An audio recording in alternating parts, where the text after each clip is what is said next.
The views and opinions of the host and guests are their own and do not necessarily reflect the position of the management and staff of Guardian Network.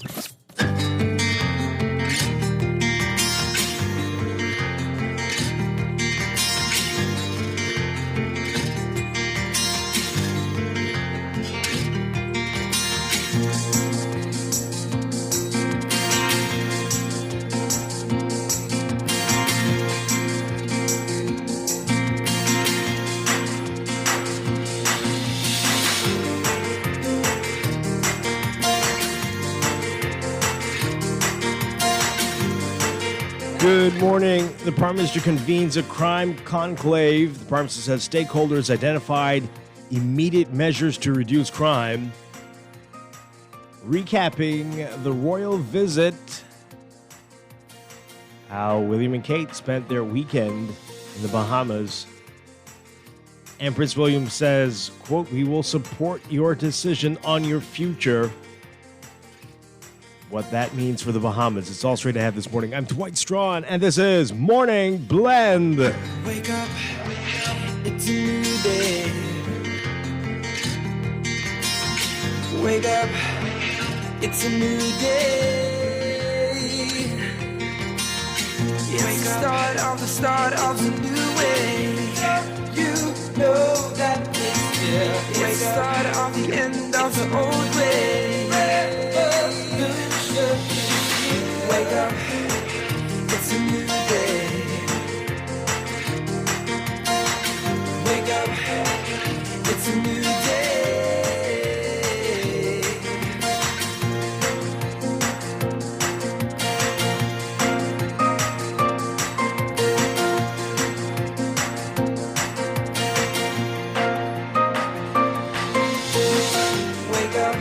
Wake up, it's a new day. Wake up, it's a new day. Wake up, wake up.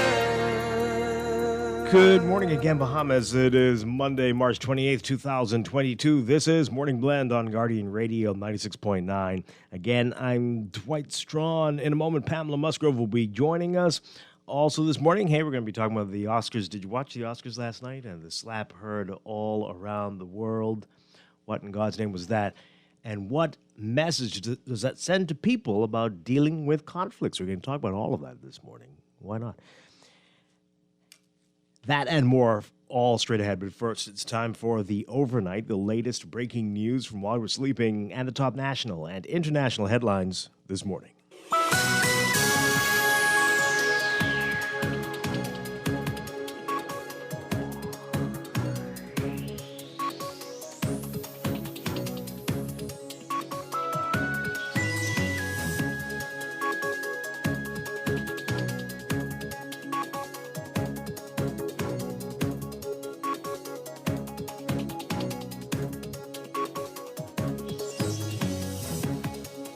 In the overnight, Prime Minister Philip Davis convening an urgent conclave with high-level stakeholders to address the sharp increase in murders. The Prime Minister, in a statement released to the media after the meeting yesterday, saying, quote, "While much of it is clearly gang-related, it is also clear that a range of other factors are contributing to this spike. There are no easy, quick fixes to the crime dilemma. Neither is there any one solution. However, we were able to identify immediate measures that will help to reduce levels of crime. I will have more to say on this issue in the coming days, but I want to express a heartfelt thank you to the various agencies who participated." We're told those agencies included the Police Force, Defense Force, Department of Public Prosecutions, the Crisis Center, the Hope Center, the Opposition, the Bahamas Christian Council, and members of the cabinet and all of the government. He says many sectors have a role to play in the partnership and that they will be invited to be a part of this going forward. So far this year, there's been 34 murders in the country, while the exact count up to March 27th is still, March 27th of last year is unclear. Up to March 31st of 2021, there were 31 murders recorded. The 34 recorded so far this year is a notable increase over 2020, when 34 murders were recorded in the first 6 months of the year. Deputy Commissioner of Police Clayton Fernandez says there were 12 murders in January, 4 in February, and 12 in March, up to the 14th. Since then, there's been an additional 6 murders, according to the National Guardian's records, bringing the March total to 18 as of yesterday. The latest murder took place last night on Palm Tree Avenue and Blue Hill Road, just hours after the crime conclave convened by the Prime Minister. Before last night's murder, a previous murder took place early Thursday morning in New Providence. Police say shortly after midnight, officers were called to a shooting on Coleman Lane off East Street, where a man was shot on the porch of a home. The recent spate of murders has raised concern among Bahamians. Earlier in the month, Minister of National Security Wayne Monroe said the violence is largely gang-related.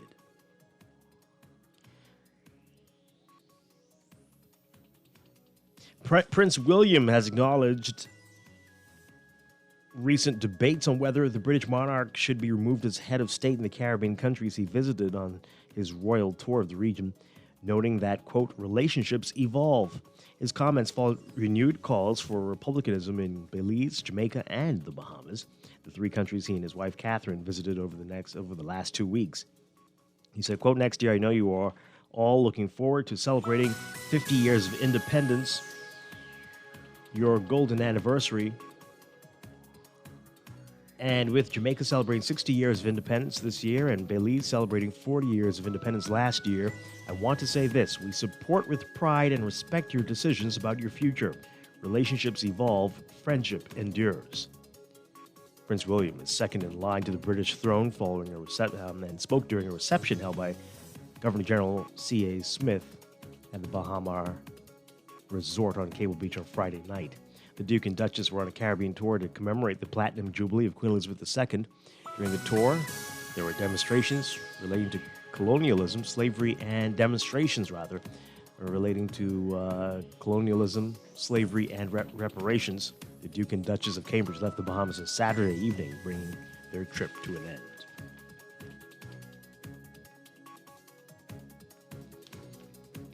A murder suspect jailed for 6 months after he admitted to damaging his electronic monitoring device while trying to remove it. 29-year-old Godfrey Minnis pleaded guilty to damaging his ankle bracelet at his arraignment before Chief Magistrate Joyanne Ferguson Pratt.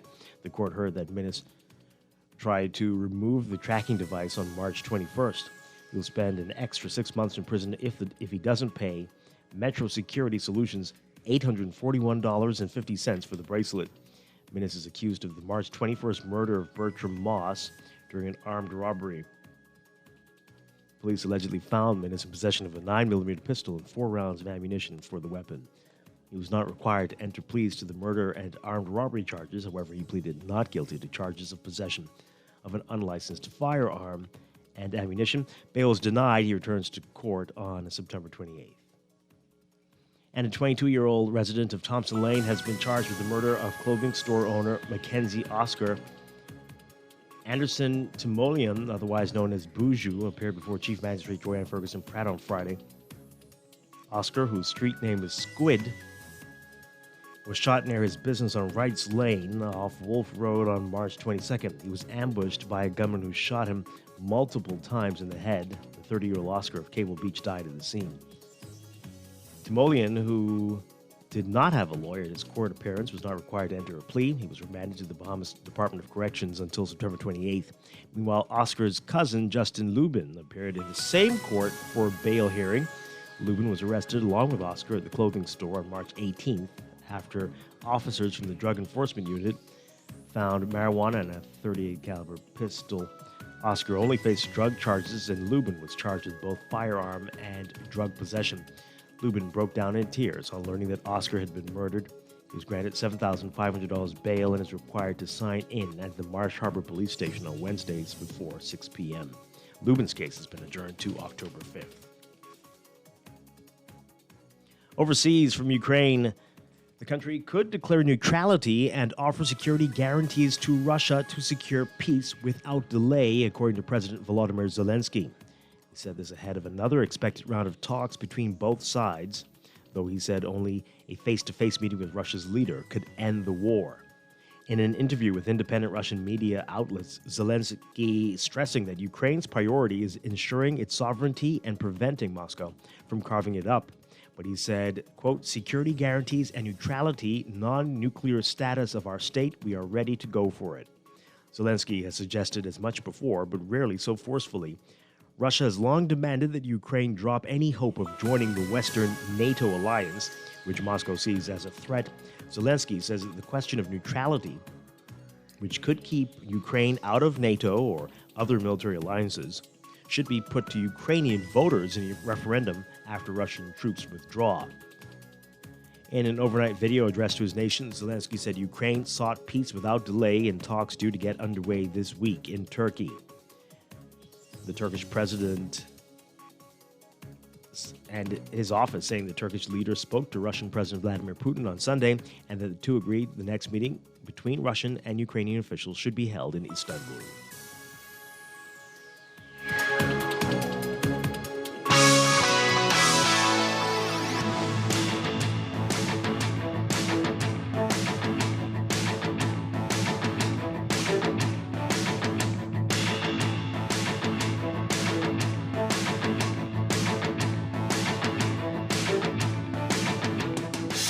In sports, just about a week after running a personal best 7.17 seconds in the indoor 60 meters, Anthony Strachan blazing her way to a world-leading and personal best 10.99 seconds in the 100 meters. The Olympian ran that time at the John Woolmer Speed Fest at the National Stadium in Kingston, Jamaica on Saturday. The 29-year-old's previous best record was 11.20 back in 2012. She's the first to run under 11 seconds in the event this season. Read more about it in today's Guardian Sports section. And the defending champions, the Wildcats, put the women's division on notice with a 45-0 drubbing of newcomers, the Jaguars, in the Bahamas Flag Football League. The opening its season yesterday, the Thomas A. Robinson Fields, after a 2-year hiatus as a result of the pandemic. In another game that played simultaneously on another field, the Avengers took care of the Warhawks 19-12 in the men's division. The Wildcats played some stingy defense en route to a blowout victory. Their offense was also on display with some well-executed touchdowns. Head coach Dwight Marshall said, "It's good to get back on the field, and it fueled his team." Read all about it in today's Guardian Sports section. And the Sunland Stingers carting off with the senior boys title at the Grand Bahama Secondary School Association's Obie Wilshcombe Derek Nesbitt Tip-Off Basketball Classic at the St. George's Gymnasium in Freeport. The Tabernacle Baptist Christian Academy Falcons won the junior boys junior division. The Stingers had a close battle with the Falcons for the senior boys title, but in the end they won 55-51. And from NCAA college basketball, the Final Four is set. Duke, Carolina, Kansas, Nova. Duke coach Mike Krzyzewski refusing to let his players ponder the possibility of facing North Carolina for the first time in the NCAA tournament after the Blue Devils had punched their Final Four ticket with a win over Arkansas. They have no choice but to think about it now, though. The Tar Heels took care of the last of the underdog Sunday by rolling past 15th-seeded St. Peter's, setting up a Final Four for the ages in New Orleans. Duke, Carolina, for the first time in the tournament, in retiring Coach K's final appearance on college basketball's biggest stage, the winner gets Kansas or Villanova for the national championship. Duke and Carolina have met 256 times, including Krzyzewski's final game coaching at Cameron Indoor Stadium, where the Tar Heels spoiled the night with a victory that has helped to propel them to the Final Four. But somehow, they have never collided in the NCAA tournament. The Blue Devils locking up their spot Saturday night when Paolo Banchero and company used a big run to put away Arkansas and send Krzyzewski's farewell tour to the Big Easy. It'll be his 13th trip to the Final Four, breaking a tie with UCLA's John Wooden for the most in history, making 17 in all for the Duke program. North Carolina will be making its record 21st appearance in the Final Four, and the four teams headed to the Superdome have combined to make it an astounding 61 times. Together, they have cut down the nets on 17 occasions. Villanova locking up its trip to the semifinals Saturday when it beat Houston in a low-scoring slugfest. It's the seventh Final Four appearance for the Wildcats, including one from the 1970s that the NCAA forced them to vacate, and it gives Jay Wright a chance to join some rare company by winning his third national championship. While the Jayhawks have had plenty of problems with Villanova over the years, their real trouble has been escaping the regional finals. But they had their way with Miami in the second half Sunday in Chicago, relying on their superior speed and athleticism to turn a 6-point deficit at the break into a 76-50 blowout. Now the Jayhawks, who early in the tournament passed Kentucky as the winningest school in Division I basketball, are back to the Final Four for the 16th time. So it's shaping up to be an amazing Final Four. That's sports. And that's the overnight. Time for your first look at weather.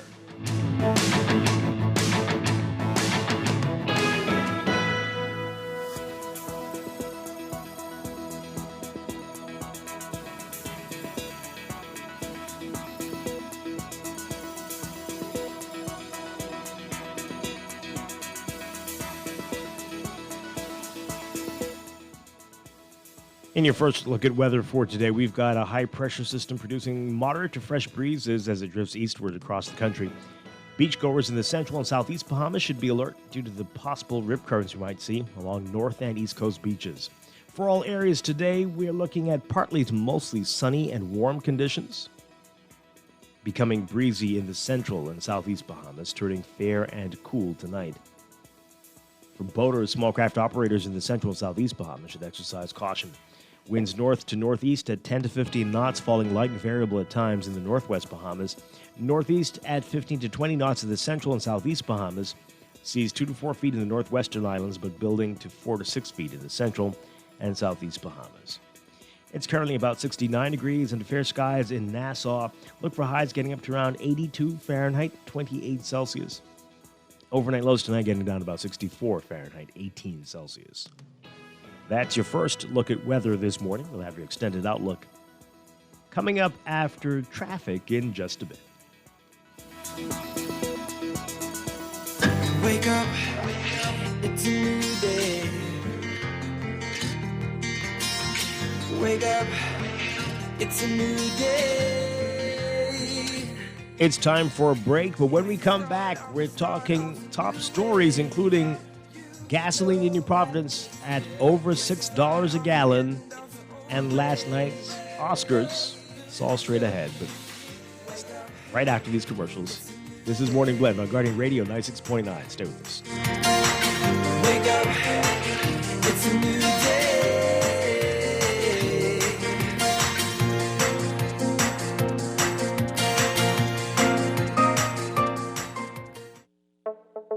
Tired of banks forcing you to use technology to bank the way they want you to? Your convenience is important. So no matter what your banking needs, Commonwealth Bank's friendly staff are always available in branch for that personal one-on-one service. But when you choose technology, our online and mobile banking app offers you state-of-the-art functionality. The choice is yours. Commonwealth Bank. Bank the way you want. Technology serves to make our lives better, so why not your business too? At Custom Computers, we've been maintaining our knowledge and relationships with top tech companies since 1987 and carry only the most trusted brands like Apple, Microsoft, HP, and more. No company has helped more businesses build reliable IT systems than Custom Computers. You name it, we've done it. Call 396-1101 to talk to any of our business experts. Find trust in your tech. Count on Custom Computers. Around the world, Cleveland Clinic is recognized as a leader in healthcare. Our team of experts relentlessly pursues the best for our patients. From groundbreaking cancer research to state-of-the-art heart surgery, life-saving innovations happen here every day. When it's time to travel for your health, it's time to travel to Cleveland Clinic. Your destination for care, for every care in the world. To learn more, visit clevelandclinic.org/Caribbean. Are you an attorney with a joint practice operating from one location? Accepting payments from clients doesn't have to be complicated. Introducing RBC MultiPay. Now each attorney can securely accept and settle payments with one point-of-sale device supporting multiple bank accounts. With competitive pricing, training, and easy setup, you will be up and running in no time. Call 356-8500 to sign up for RBC MultiPay. Wake up, it's a new day. Wake up, it's a new day. It's the start of a new way. You know that it's there. It's the start of the end of the old way. Wake up, it's a new day. Wake up, it's a new day.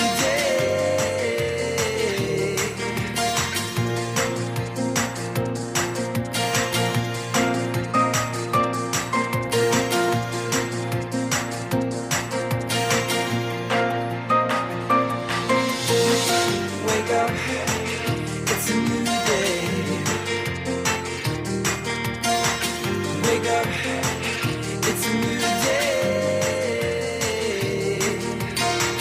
Wake up, wake up. Welcome back to Morning Blend here on Guardian Radio 96.9. We are streaming live on GuardianTalkRadio.com and on the Guardian Radio app for smart devices. We're also on your televisions on Cable Bahamas Channel 969 and BTC Flow Channel 612. You can tweet us at MorningBlend969 or Facebook.com/MorningBlend969. Text us 422-4796. Again, I'm Dwight Strachan. In a moment, Pamela Musgrove will be joining us. You can join the conversation as well. We'll give you the phone numbers to call in just a bit. Coming up this morning, there's a lot to talk about, a lot happening. We're going to get into all of that for the majority of the show and into Morning Blend business as well, including the fact that gasoline prices have breached that $6 mark. And man, oh man, you can still find at the moment one of the service stations, one of the companies is at $5.50, but the other two, $6.16 and $6.33 a gallon. Yeah. Wow. And, it's been predicted to go as high as $8 here. It's clearly well over 7. If it's this amount here, it's well over 7 in the Family Islands. So these are very interesting times indeed. But we're going to get into that and a whole lot more, including last night at the Oscars. The slap heard all around the world. Not a bit, not a joke, a real thing. All of that coming up. But first, let's begin with what else is in the news.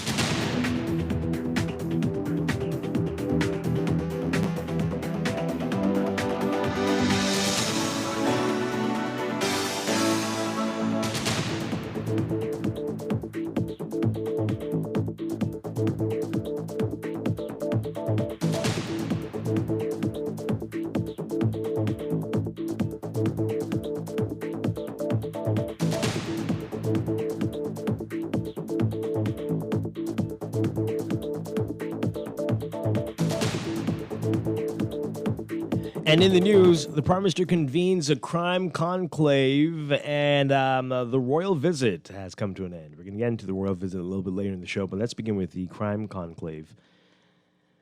Rachel Scott writing about this in today's Nassau Guardian. Prime Minister Philip Davis yesterday convened an urgent conclave with high-level stakeholders to address the sharp increase in murders. Prime Minister Davis, in a statement released to the media after the meeting, saying, quote, "While much of it is clearly gang-related, it is also clear that a range of other factors are contributing to this spike. There are no easy, quick fixes to the crime dilemma. Neither is there any one solution. However, we were able to identify immediate measures that will help to reduce levels of crime. I will have more to say on this issue in the coming days, but I want to express a heartfelt thank you to the various agencies who participated. These include the Royal Bahamas Police Force, the Royal Bahamas Defense Force, the Department of Public Prosecutions, the Bahamas Crisis Center, the Hope Center, the Opposition, the Bahamas Christian Council, members of my government and cabinet. All sectors of society have a role to play in this partnership, and going forward, we invite the public to be a part. As you know, so far this year, it's been quite an active year, especially this month, March. 34 murders recorded so far this year. Up to March 31st last year, there were 31. But compared to the year before, when we were seeing significant lockdowns and curfews, even though we were last year as well, but we had only 34 for the first 6 months of the year. Deputy Commissioner of Police Clayton Fernandez says there were 12 murders in January, 4 in February, and 12 in March up to the 14th. Since then, though, there have been 6 additional murders, according to the Nassau Guardian's records, bringing the total from March up to 18 as of yesterday. The latest murder took place yesterday, last night, on Palm Tree Avenue and Blue Hill Road, just hours after the crime conclave convened by the Prime Minister. Before last night's murder, there was a previous one Thursday morning in New Providence. Police say shortly after midnight, officers were called to a shooting on Coleman Lane off East Street, where a man was shot on the porch of a home. And again, the police are saying this is mainly gang-related. National Security Minister Wayne Monroe said earlier this month, quote, "Over the course of years, there have been tit-for-tat gang retaliation killings that sometimes spread over time and sometimes in condensed time periods. The most important thing that police have said is that it's not safe to have these people among you and around you." Last week, after a student was stabbed at A.F. Adderley Junior High School, Monroe said in the House of Assembly that he was considering stationing police at schools. He said the incident was also believed to be gang-related. There was a total of 119 murders last year, which was a drastic increase over the 73 recorded in 2020, the lowest count recorded in the country in over a decade.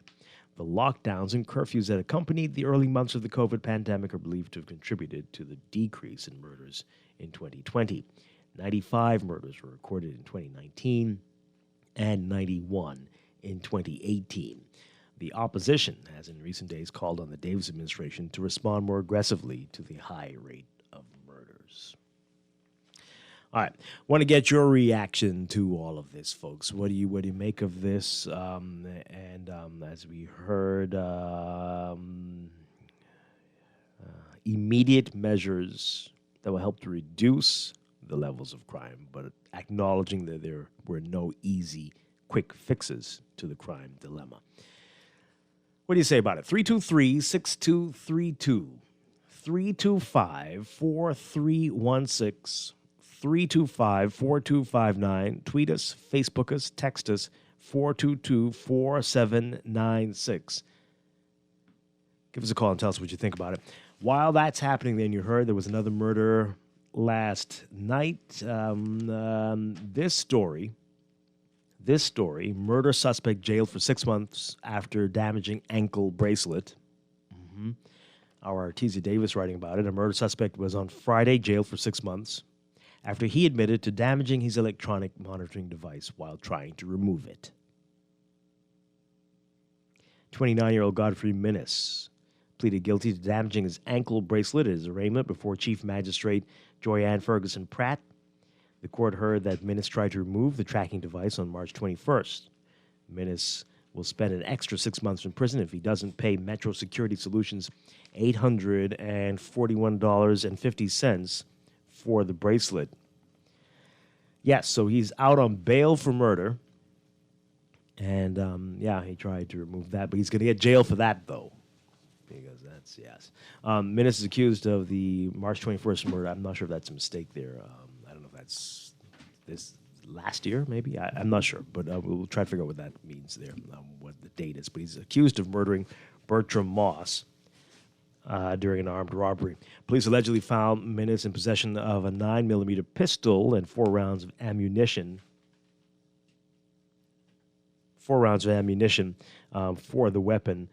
He was not required to enter pleas to the murder and armed robbery charges. However, he pleaded not guilty to charges of possession of an unlicensed firearm and ammunition.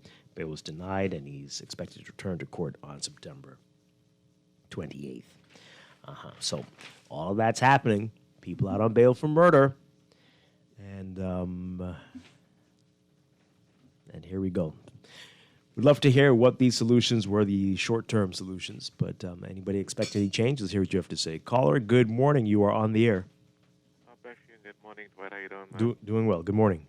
And good morning to Pam, if she is in listening range. Yes, she is. Good morning. Good morning. Hey, Pam, how you doing? Good, thanks. You know, I'm going to comment quickly on two aspects. But the first one is that no matter what us human beings do, lady and gentlemen and the listening audience, punishment for murder in God's order of things is still the death penalty. I hear a lot of people talk about that as if that is supposed to be a deterrent, and it's not designed to be a deterrent. It's designed by God to be a punishment. We therefore need to get back to carrying out the death penalty in this country. I don't care if it's by hanging or by lethal injection or by gassing, whatever the method may be. We need to start in this country punishing the murderers by having their lives taken when they are found guilty in the court of law of committing murder. That's my first point. But my main point is this. You know, the saying goes over the years, idle hands are the devil's tools. We don't hear those truisms being talked about much anymore, but that is still true. And, you know, Dwight and Pam, I heard something recently that really has me concerned about the attitude of us Bahamians as to why I think we cannot improve. And it relates to this issue. I understand, somebody shared something with me 2 weeks ago, wherein persons in high authority in this country, when it comes to spending the people's money on training young people in particular over the years, the attitude that was shared with me is that persons in high authority consider spending money on training Bahamian youth as a waste of money. Now, you know, in the day 50, 60 years ago, 40 years ago even, Bahamians, men and women, were very much into trade. We even had the Industrial Training College, now BTVI, where Bahamians could go to and learn a trade. Young men, for the most part, but young men and women before and shortly after independence. We were always learning a trade, something to do constructive, something to do positive, something to do to improve oneself, something to do to improve one's community. When you have people engaged in productive activity, it's little to no chance that they would get involved in destructive and negative activity. JT, when you were told this, I mean, did anyone give you any reasons why? And do you think it is widespread? Do you think it's across the board or just a few people? You know, they didn't give me any other information than that, but I had heard it before. Not just from this one person, but I had heard it before. But when I heard it again, it bothered me so much because while money in and of itself is not the answer, the application or the use of money in areas that need money to be spent on, such as training programs, is that money, the use of that money is necessary. I know I've heard, Pam, I'm sure you've heard it too. I've heard it before. I mean, it's not, again, I don't think it's a widespread thing. I think there's some people who feel that way. You train somebody and then they go and leave you, and they don't like that. And so they'd rather, you come in with your skills, and then, so it will be no big loss on me or all the time that we invested in you. I could understand that being the case in the private sector if a company is spending their money on employees and then the employees get up and leave and don't give value back to the company for the money spent to train them. I could understand it from that in that context. But I would share that this was in the public context, in the public civil service. You know, but when are we Bahamians going to realize that sounds a little off? That when that if we do not pay the money now or spend the money now in training us into being productive citizens, we are going to continue to spend the money incarcerating and policing this country. We either spend the money up front to do the right thing, or we're going to spend the money on the back end trying to correct the problems that we could have avoided if we had done the right thing in the first place. Okay. Thank you, lady and Thank you very gentlemen. much. God bless. Appreciate it. Thank you. Yeah, interesting. Let's get to some of your text messages. You want to? Yeah. All right. This person says here, another photo op opportunity. That's all this is by the PM. This one says here, Dwight and Pam, hanging is the only solution to murder. We continue to say hanging is not the answer. If a person is found guilty of murder, they should be put to death. I'm sure the murder rate would decrease. I think the punishment need to be more stiffer for a lot of these occurrences. And then what's the conviction rate? Because we've been hearing a lot of people getting off. Like incidents where you think that, they got the right person, they get off. So what is the conviction rate? And then you have this situation where persons are arrested for an offense, but their case does not come up in the appropriate time, so they have to go out on bail. And then you also had the situation with the courts where a lawyer may have taken on too many cases, and they are not able to service all of their clients properly. And so what ends up happening is this person has been in jail for 2 years, and their case is up, but the lawyer isn't ready. And so that person then has to go out on bail. And that's one of the reasons probably why we see persons out there being charged of multiple offenses on bail, because they are unable to get their cases tried in time. So I think we have some serious issues in our justice system. But I think the crime level overshadows that.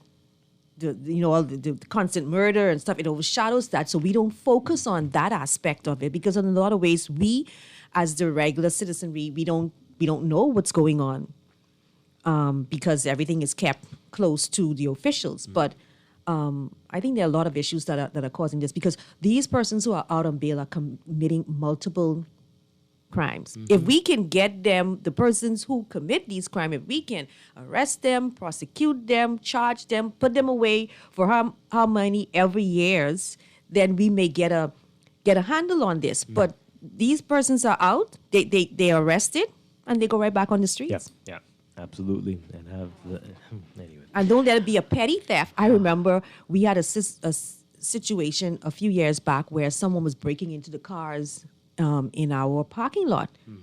And the person was arrested. And 3 weeks later, you saw him walking around. Well, if they do that for murder, why should you be surprised about that, right? Boy, this text here, punishment will not stop crime and apparently will not slow it down. A universal income that you can lose could reduce crime. Well, punishment, it's supposed to be you're supposed to serve a punishment that's appropriate for the crime that was committed. When you don't do that, you don't value, for instance, murder. When you give a slap on the wrist for these offenses, you are showing that you don't value human life. Yeah. And if that's I don't think that's the type of message we want to send in our country. We want persons to know that if you killed somebody or if you murdered somebody, then you are going to get the right punishment for that crime. They go on to say a universal income that you could lose could reduce crime. It would give the criminals something to lose. The idea that if we train the youth in skills, we could reduce crime is nonsense. I just watched a Bahamian with a whole PhD denied a job because he is a Bahamian working in the Bahamas. Okay. Anyway, back to the universal income part. So when you lose it, though, then what happens? Then you probably will resort to crime? Possibly. Okay. I hear you. Well, there's if you no think one people are solution. entitled now. If you Yeah. think people are entitled now. But anyway. There's no one solution, as was mentioned by the Prime Minister. There's no one solution, but we should not exclude appropriate punishment for the crime committed. This text here, the government should give an update on the $20 million Citizen Security and Justice Program funded by the IDB and managed through the National Security Ministry. One goal of the program was to reduce homicides in the Bahamas. Okay. People text about Will Smith. We'll get to that in a moment. What punishment has been shown to slow down murder?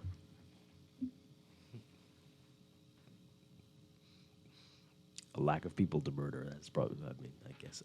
Is that a punishment? Well, if you're the only one around, maybe. Good morning, caller. You're on the air. Hey, morning, Dwight. Good morning. And good morning, Lady Pamela. And Good to morning. those Good who wake morning. up in the land of the living. The only answer to that problem, Mr. Strachan, is people who listen to your talk show every blessed day, 5 days a week that God opened their eyes, is for them to tell their family, their friends, put down the gun. The police can't just do it. I don't care how much conclave or whatever the Prime Minister and the government have, and the Commissioner and the Defense Force have. If some of your family members don't decide to tell your family stop or turn them in or tell them get rid of them guns, it ain't gonna stop. Dwight, and you know something? Let's face reality. The majority of these killings is one another. They either gang, drugs, or whatever. And, you know, the only part about it that I spoke to someone that she don't like is that people are getting killed. All right? But if you look at the trend of this, it's either, like they say, you kill my rat, I kill your cat. I come out of prison. All right? You do something to my family, I do something to your family. So it's a revolving door. And the police can't do it by themselves. The government can't do it. The pastors can't do it. It's the people, Dwight. Why is it so hard for human people to know that if your family member get out there to rob or kill someone and you know you don't do something about it? But you listen to the radio the next morning, the murder count going up. It's them, Dwight. I don't care how much you come on this radio. And you could cry and tell, no, come back with the ark. And tell some of these family members who listening, who texting, who knowing, they family selling the drugs, got the guns, importing the guns, bringing the guns in. It ain't going to stop, Dwight. Because you know why it ain't going to stop? Because so much of Bahamians decide to say like too much slackness. Slackness, you know, Dwight. Yeah. It's slackness. When they know that money coming in, they ain't got to buy the car, they ain't got to buy the motorbikes, they ain't got to pay for the house, they ain't got to pay for the rent. The money, the greed, that's what's killing this country. What's killing some people, greed. Thank you so much. Appreciate it. Yep. People are just throwing their hands up, just saying the Lord will show him the way one day, I pray. But hey, this person says here, Dwight, where's this universal income to come from? Because I am not contributing 1 red cent to it. And please tell DeWitt the killers nor their families listen to this show. Only sensible people do. Oh, well, thank you. Thank you for that. But that is most unfortunate. Most unfortunate. Boy, oh boy. And our universal income texter is back. If you can't predict crime, punishment will not reduce it. Punishing crime implies premeditation. If it is premeditated, it can be predicted. Well, we have had these conversations ad nauseum, eh? So we're going to take a break. When we come back, we're going to talk about some other things in the news, including the Oscars and why Will Smith's actions are a very big indicator of why we have a problem in our society today.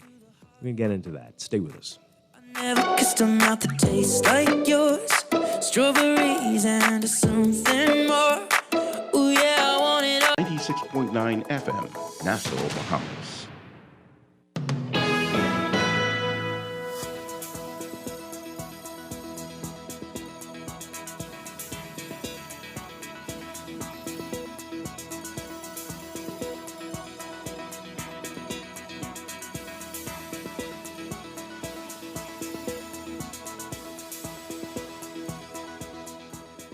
7:35 the time. Time for your first look at traffic for this morning, brought to you by RBC Royal Banking. Your real-time traffic at this hour. As usual, Mile Butler Highway seeing some heavy traffic from Fire Trail all the way up to Tawny Bloom's Darling Highway. That's well south of Fire Trail so far this morning on the way up to Tawny Bloom's Darling Highway in the northbound lanes. Glassroad looking a little bit better for you. Just about midway between Fire Trail and JFK Drive, we'll see that traffic in the northbound lane. Elsewhere, not looking so bad. We were seeing some building traffic on Blue Hill Road, just north of Soldier Road, and between St. Vincent and just north of Carmichael Road, the northbound lanes of Blue Hill. Eastbound on Carmichael to Blue Hill Building as well. But East Street between Soldier Road and Robinson Road, you'll be seeing some heavy traffic, especially in the northbound lanes heading toward the roundabout with East-West Highway. And Independence Drive westbound to Blue Hill already backed up a bit for you. That's what we're seeing so far, along with some building traffic on Eastern Road and pockets along Prince Charles Drive. That's your real-time traffic and your Morning Blend Traffic Alert brought to you by RBC Royal Bank.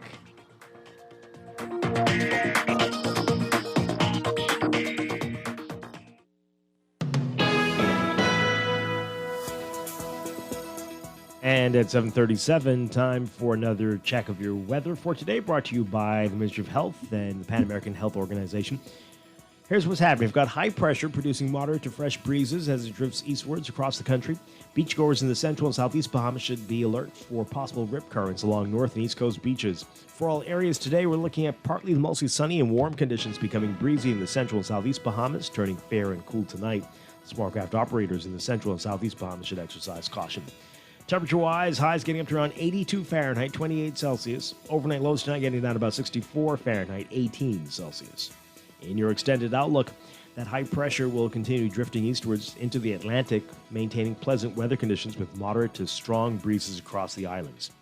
So for tomorrow, Tuesday, partly to mostly sunny and warm, fair and cool at night. Wednesday, partly sunny, windy, and hot with passing showers, turning fair, breezy, and cool at night.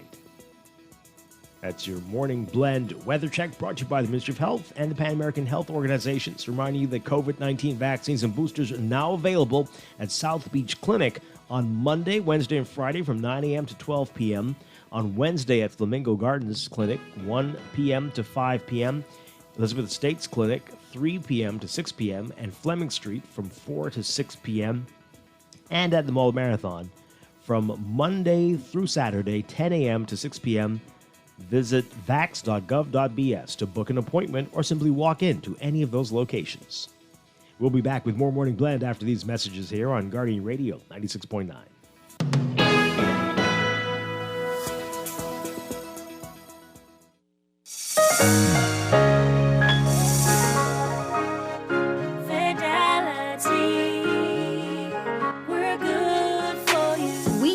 How important collecting your money can be to the success of your business.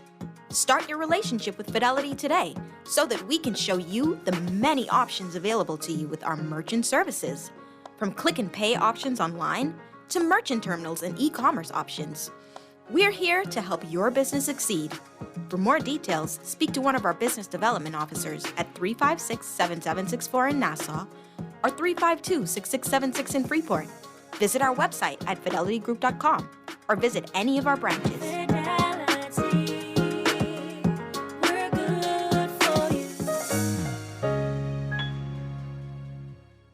Technology serves to make our lives better, so why not your business too? At Custom Computers, we've been maintaining our knowledge and relationships with top tech companies since 1987 and carry only the most trusted brands like Apple, Microsoft, HP, and more. No company has helped more businesses build reliable IT systems than Custom Computers.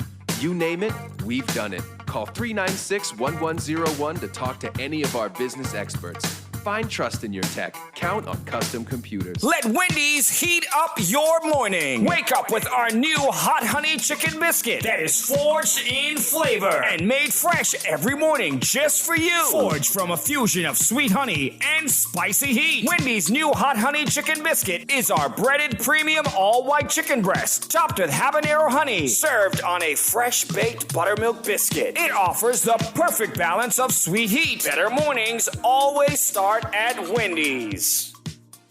You're always on the go. We know life can be a daily rush. CIBC, First Caribbean, you can count on us. We make life easier. Manage your accounts at any time. Apply for a loan. It's easy when you bank online. We make life easier with choices that suit you. CIBC, First Caribbean. This is Guardian Radio, your station for up-to-the-minute news, intelligent, interactive, and engaging conversation. 96.9 FM.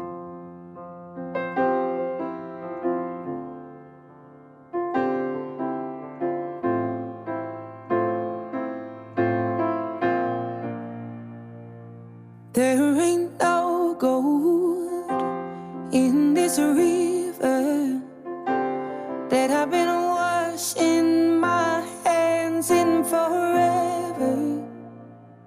I know there is hope in these waters, but I can't bring myself to swim when I am drowning in this silence. Baby, let me in. Go easy on me, baby.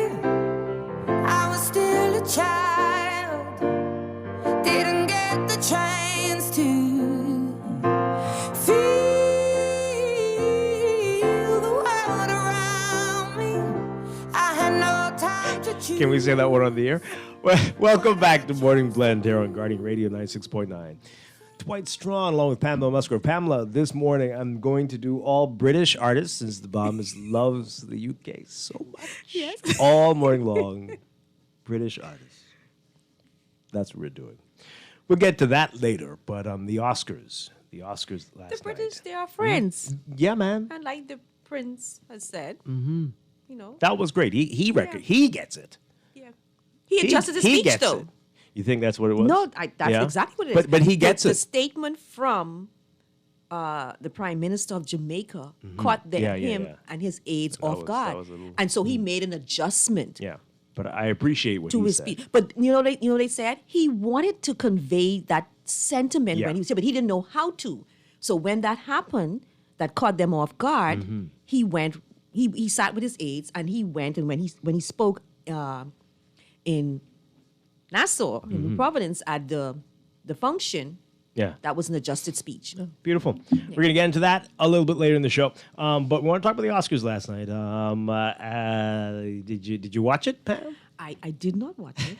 But when you look at your phone and all of the major news companies that you sign up with, Lots of alerts. all just sending all their Non-stop. notifications and alerts, you say, okay, what's going on? And Yeah. you press and you see that was appalling. Yeah. That was totally appalling. Well, okay, so if you missed it, just so you know, so people are totally forgetting about the awards and all this stuff. It did stick along with the predictions, including my predictions. But Coda, which I did feel was the best movie, did win, and that was Some great. people are saying that wasn't.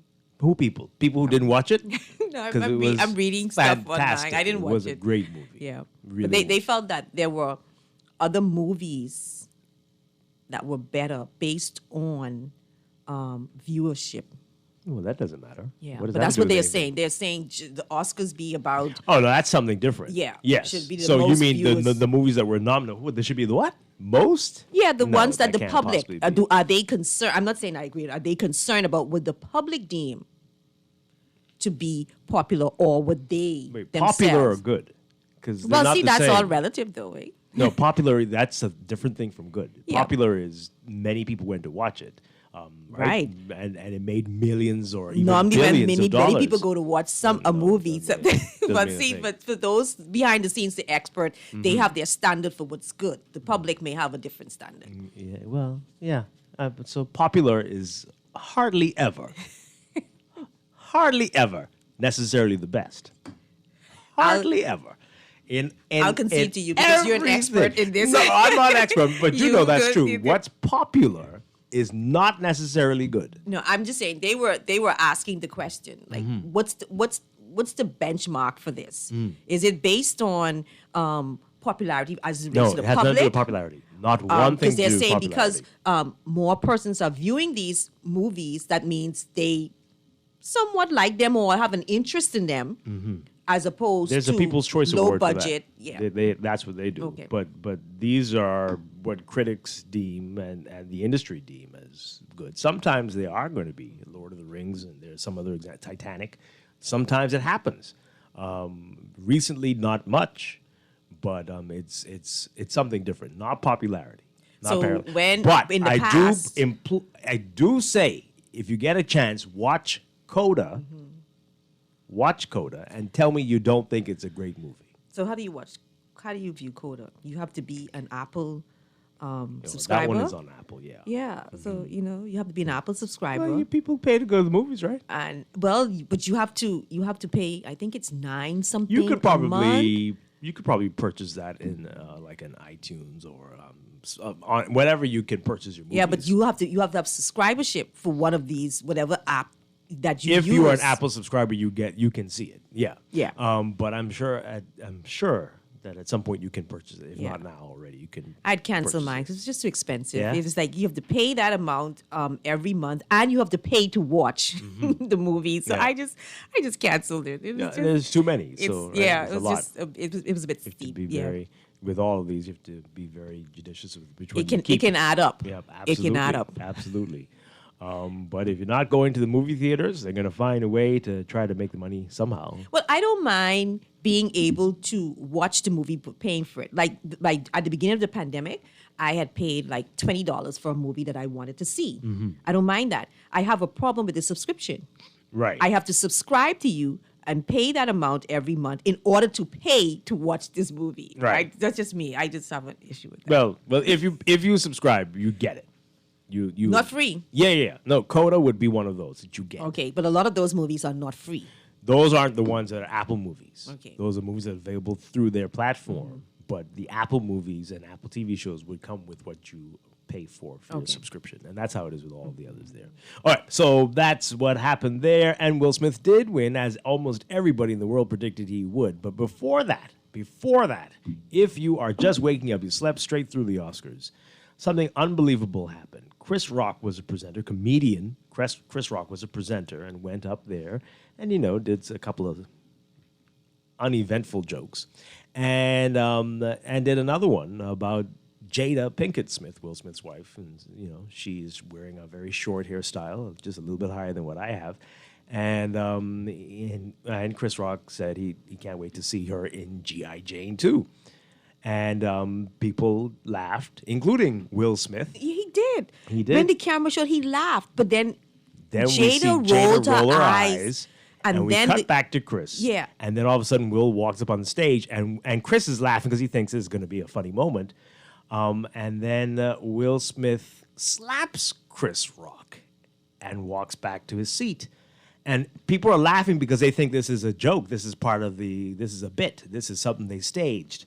And people thought it was hilarious. And then Chris Rock says, whoa, whoa, whoa. And then he says, Will Smith just smacked the blank out of me.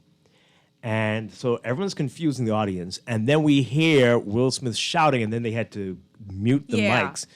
Keep my wife's name out of your blanking mouth. Yeah. And he said it twice. And you see right behind Will Smith is Oscar-winning actress Lupita Nyong'o, whose face she's is like, what in God's name is happening I here? wonder if he was abusing substance. I think he was on something. He must have been on something. It is unbelievable. Now, so what's going on here? The whole night changed. Like the mood in the room got quiet, and we're told, we see it now, that during commercials, big actors, Tyler Perry and Denzel Washington came over to Will to try to calm him down because, and it was like, what's going on here? And Chris Rock was such a professional. He continued. I salute him. Presented his award. I salute him. But you could see, I think there were tears in his eyes, too. Because it was unbelievable. But who went over to Chris Rock? I don't know. I hope someone did. But You had Denzel Washington, Tyler Perry went over to Will. But who went over to Chris Rock? Well, we assume he went backstage. I don't know if anyone talked to him. This morning, they're saying the police he's declined to press charges against Will Smith. And I salute him. If that was a white man on the stage, would Will have walked up and said that exact same joke and slap him? If that was a woman on the stage that said that exact same joke, would he have walked up and slapped them? And even bigger than that, had it been Chris Rock and the actor in this audience with his wife was someone who was known to have a hot temper, like maybe Russell Crowe or something, and he got up and slapped Chris Rock, would that have ended in the same way? Would there have been a brawl? Would there have been security? Would there have been riots in the city of Los Angeles? What would have happened there? Why didn't security remove Will Smith? Is it because he is rich? Is it because everyone knew he was going to win an Oscar in a few minutes? Or were they just as confused as the television audience? What do you make of this? And what does that say? Someone makes a joke, a comedian makes a joke, and you have a problem with it, and you get up and slap the person? I mean, what is this? What is this? Stage and slap the person. Considering your family has a program where you just bear your dirty linen out for the world to see. Yeah. What does it say to all the young people out there who saw this? And what does it say about award shows? We saw a few years ago Kanye West, another nutcase, who went up on stage and interrupted someone accepting their award, Taylor Swift, and interrupted her and gave a whole speech about how she didn't deserve this award because someone else was better. What would you do if you were a presenter at an award show now? Do they need to have security at the stage, and do they need to have a barrier between the presenters and the audience? Should they even have comedians anymore at these things? Should it just be a boring show? Just come and collect ratings have been going down for several. That's why initially I said this must be planned. This must be planned because ratings were dropping for the past several years. Yeah, and it was going really well. Up to that point last night. Yeah, but that was inappropriate. After what that, he did. That was in bad. memoriam. No one even saw who.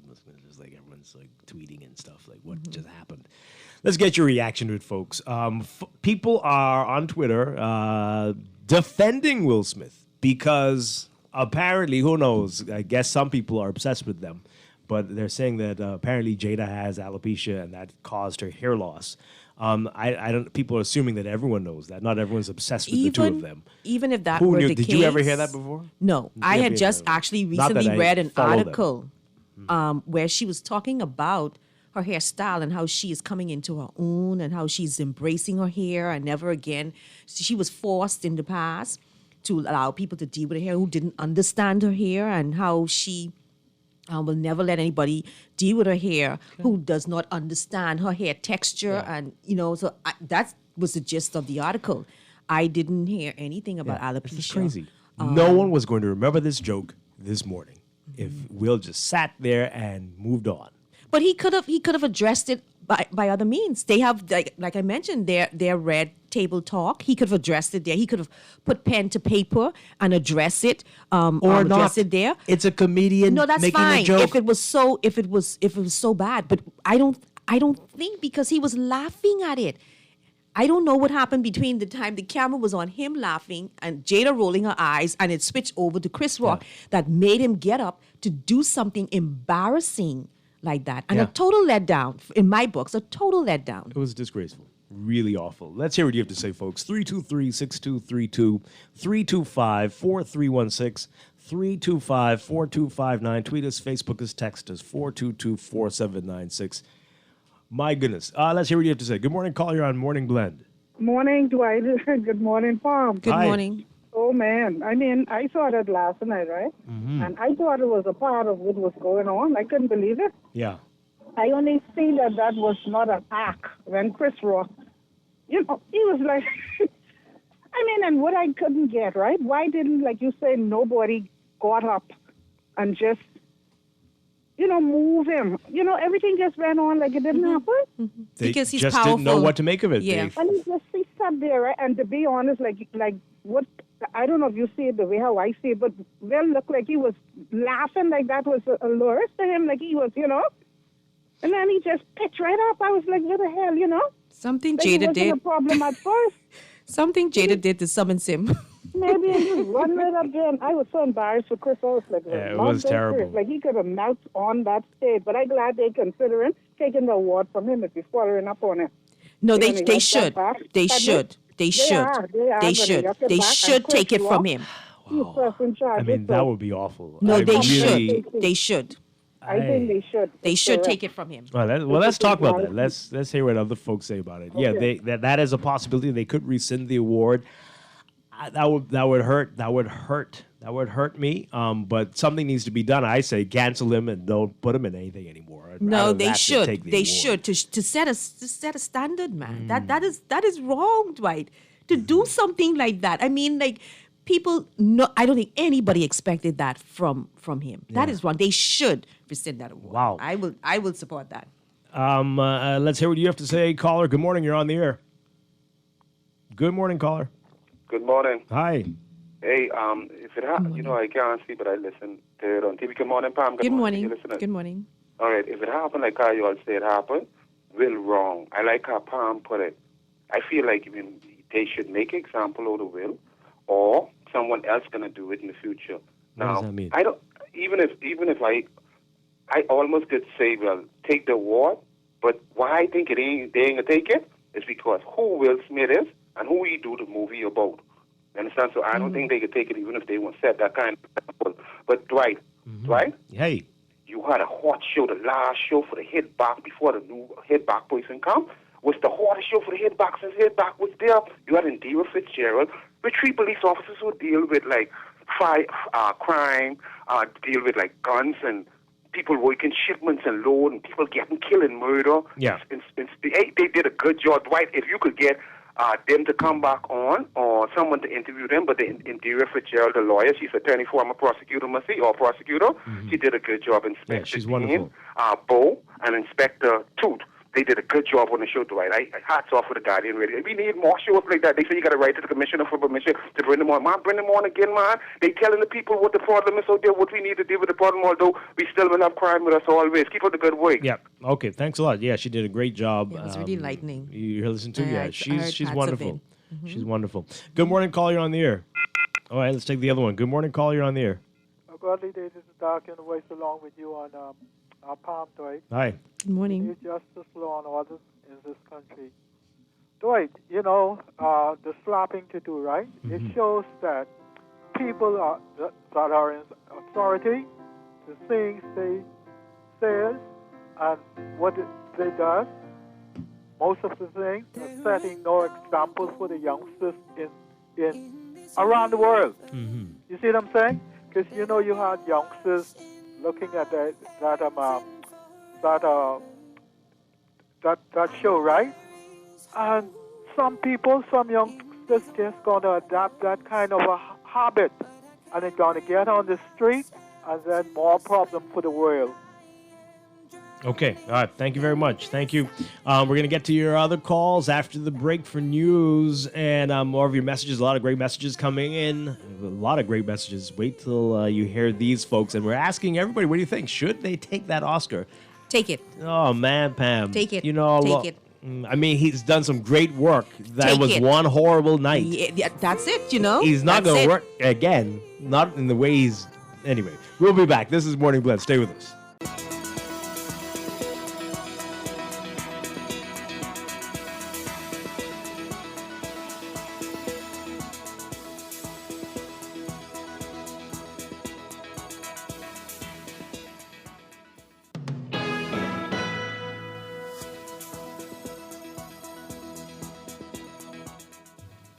Welcome back to Morning Blend here on Guardian Radio 96.9. We're streaming live on GuardianTalkRadio.com and on the Guardian Radio app for your smart devices. We're also on your televisions on Cable Bahamas Channel 969 and BTC Flow Channel 612. You can tweet us at Morning Blend 969 or Facebook.com/Morning Blend 969.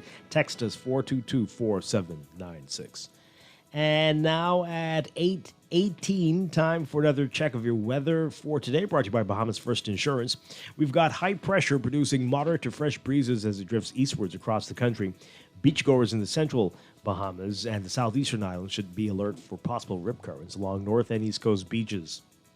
For all areas today, we're expecting partly to mostly sunny and warm conditions with breezy conditions in the central and southeast Bahamas, turning fair and cool tonight. Small craft operators in the central and southeast Bahamas should exercise caution. Look for highs getting up to around 82 Fahrenheit, 28 Celsius. Overnight lows tonight getting down to 64 Fahrenheit, 18 Celsius. In your extended outlook, high pressure will continue drifting eastwards into the Atlantic, maintaining pleasant weather with moderate to strong breezes across the islands. So for tomorrow, Tuesday, that's going to mean partly to mostly sunny and warm weather with conditions turning fair and cool at night. Wednesday, partly sunny, windy, and hot with passing showers. Fair, breezy, and cool at night. Small craft caution will come into effect Tuesday and small craft advisory by Wednesday. That's your morning blend weather check, brought to you by Bahamas First Insurance. What's first for you comes first for us.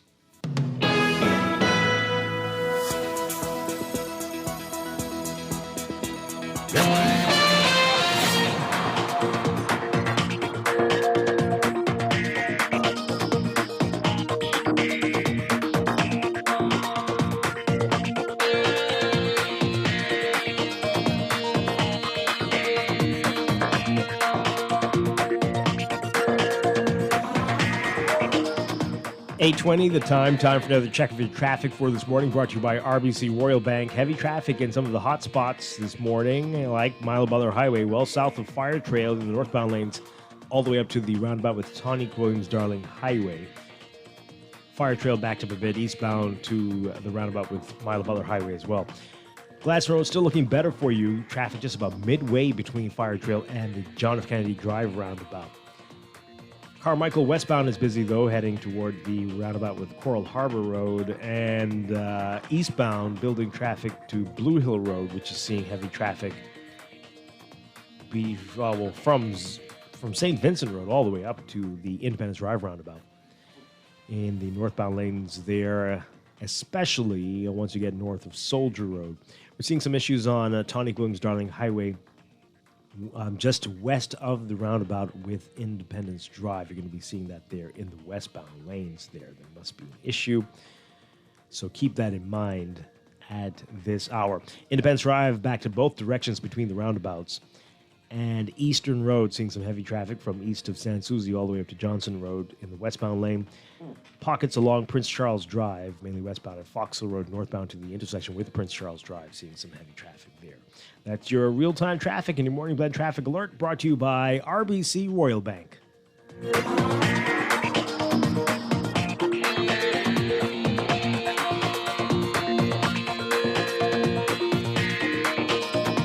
This is Guardian Radio, 96.9 FM, Nassau, Bahamas.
We're back here with Morning Blend on Guardian Radio 96.9. Dwight Strachan along with Pamela Musgrove, British music all day. British artists, at least. Eh?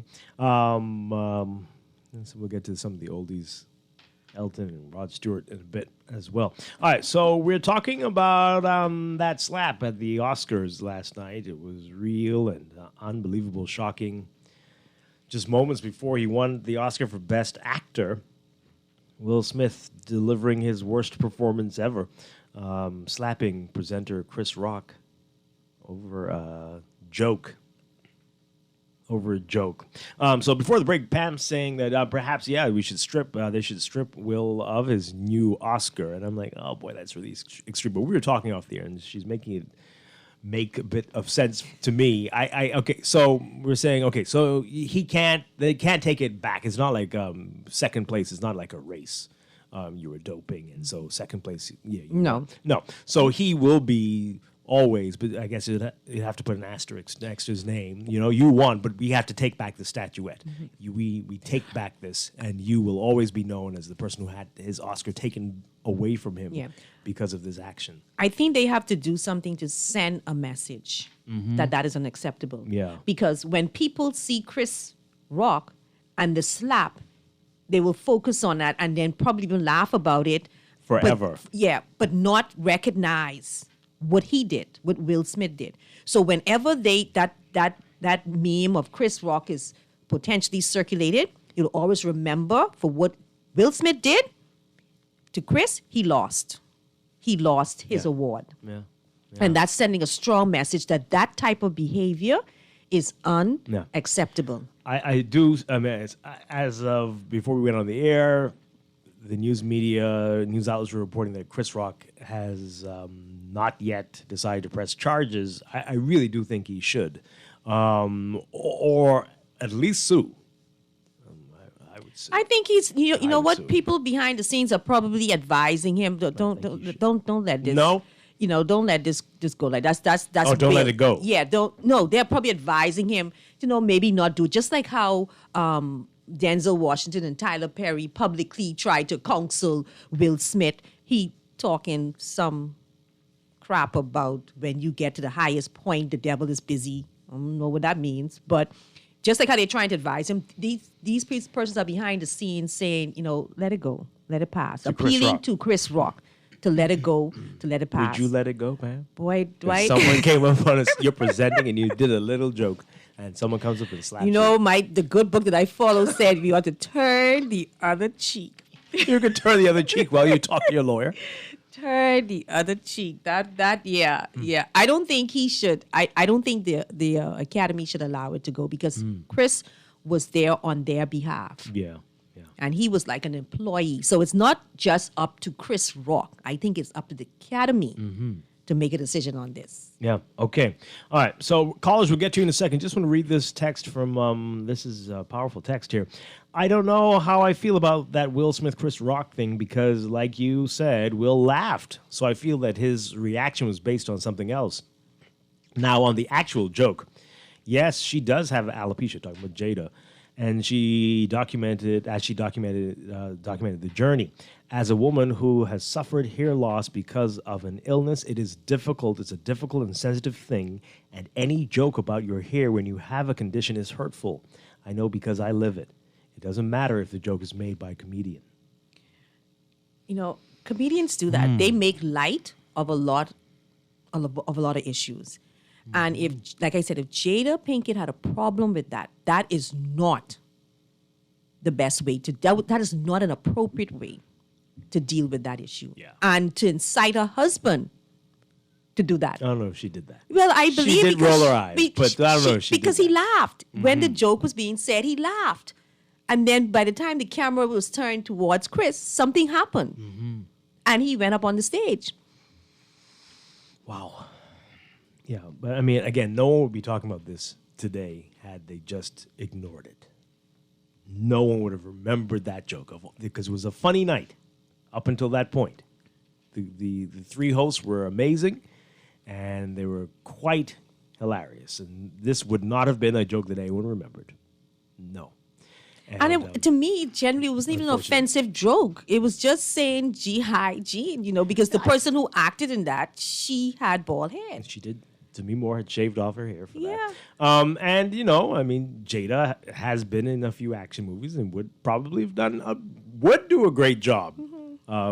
Right? Use that to your advantage. But it didn't have to come to this. This is insane. And we've been teaching people, young people, for years, decades. Just because someone makes fun of you, that doesn't mean you have the right to hit them.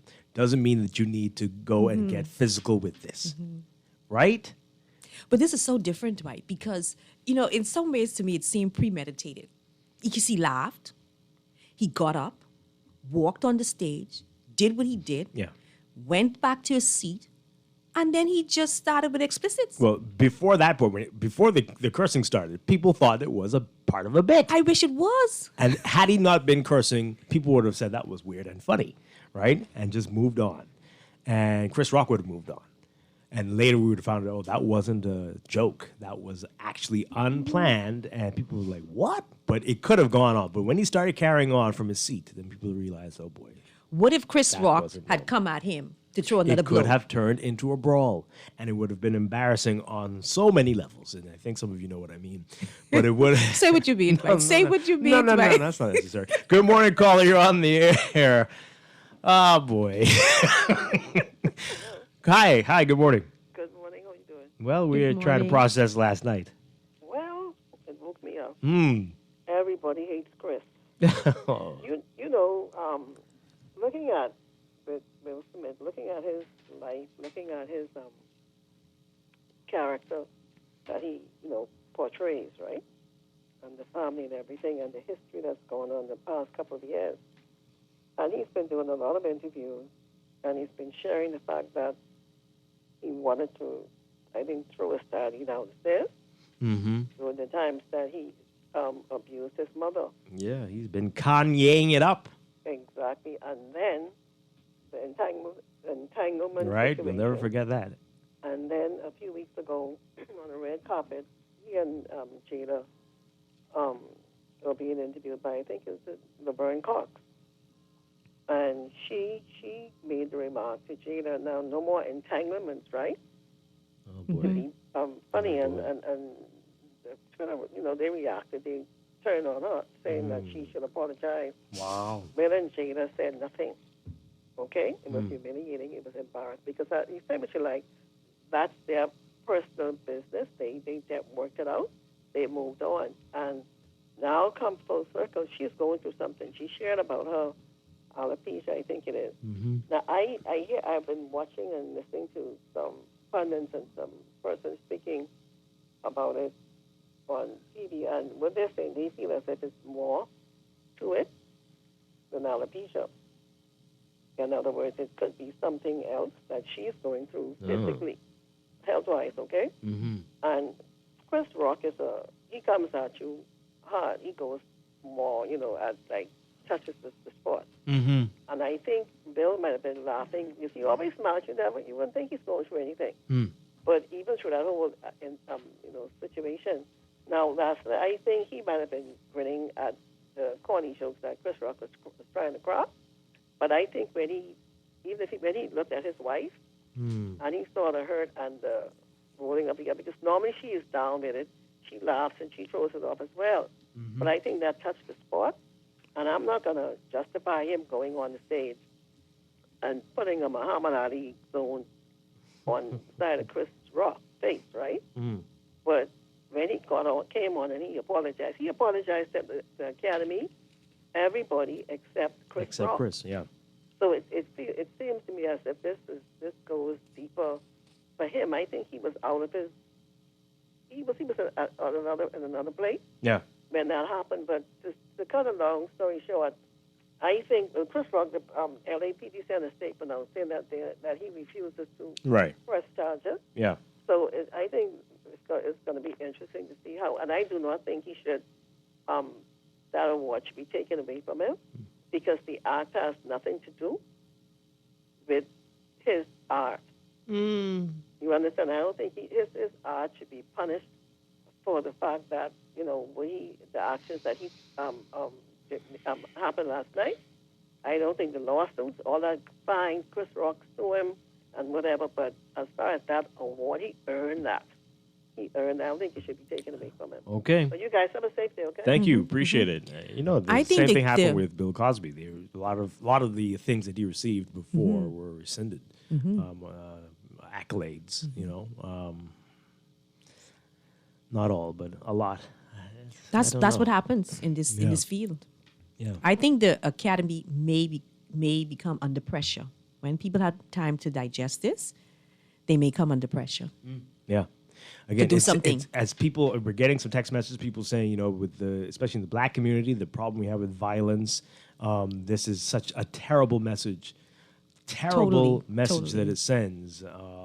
And how will you justify when you try to explain to a teenager that, just because he said that you have no right to go and hit him, how can you say that when Oscar winners are doing the same thing on the biggest stage in Hollywood? Like someone mentioned, it's cool to joke about open marriages, but G.I. Jane was too much. So it doesn't add up. It doesn't add up. That's a good one. Good morning, caller. You're on the air. Good morning, Dwight. Hi. Good morning, Pamela. Good morning. Good morning, Bahamas. Dwight, I'm multitasking this morning, but let me see if I can make my little input on 2 or 3 of the topics right now. I understood the Prime Minister Brave Davis, he met with all the stakeholders. I don't know the deal with the Christian Council for. I don't know what they could go tell the young people then. Because trust me, Dwight, I did my part. And when I say did my part, I used to write letters. Then I had my basketball team to get sponsors from these people, and you would be the person who couldn't get it. They take my last couple of dollars, sponsor my basketball team in the IDBC, keep a lot of young men and women safe, took them in the jungle shack for years, spend a lot of money. Never brag with these things. And people who live in the day will do a good testimony to these things. See, the Brits agreed, and the British right. See, when a lot of people, it looked at me as if these politicians, these activist groups, they only need the money and themselves. They ain't me and you and Dwight.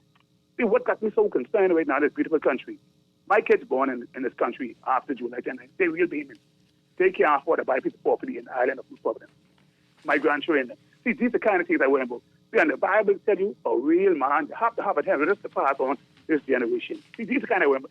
I worry about people, the rainy season starting now. People still got tar paper on the roof, leaking roof. People ain't got a place to live. Right? People still hungry.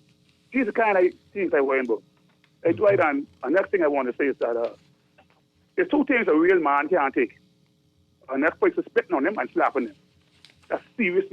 But you don't do that to people. Like you say, you had no right to hit that man.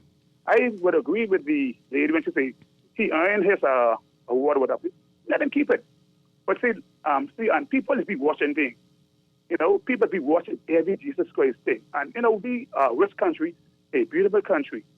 See, I born God save the Queen. And this is why I keep telling you young people, nothing can change this country. Tell them old school, 80% of them die out or get out of the way. They ain't changing nothing. I have a question, JJ. So what punishment, if any, do you think Will should receive for what he did last night? Yeah, man, I think he deserves it. You can't take the... No, I'm asking you. No, I'm asking you, what punishment should be met to him for doing what he did last night, if any? If I was Chris Tucker, I was going to press charges on him and make him do some community service. Chris Rock. Cities here, go in the intercities of New York, LA, what have you, and do some things in school and really apologize to the young people. Donate that money to groups that help with violence or reforming people, maybe. That's what I think. Yeah, I think we try to go easy on him. No, I agree with you. Take back the statuette. I would sue. Assault, you assaulted me and damaged my reputation and humiliated me. And you owe me. I might even take your mansion. I'm definitely taking that red table. Okay, thanks, my call, man. Thanks a lot. I think a lot of this is on the academy. But the academy has to do something too. Of the academy, and the academy has to do both something. sides need to do something. Yeah. I don't think.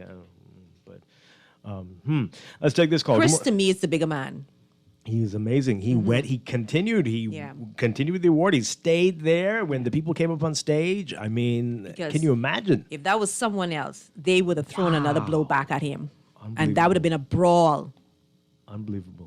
And so he did what we asked children to do Yeah, or adults to absolutely. do. Absolutely. He turned the other cheek Yeah. just to diffuse as much as possible that situation. Wow. Good morning, caller. You're on the air. Are you there? Are you there? No? 323-6232. 325-4316. 325-4259. Tweet us, Facebook us, text us, 422-4796. This text here. So you see, Dwight, how are you not in favor of stripping Will Smith of his award? Yeah, I already explained that one there. Even after the reprehensible act of violence. This is us as Bahamians. Oh, come on now.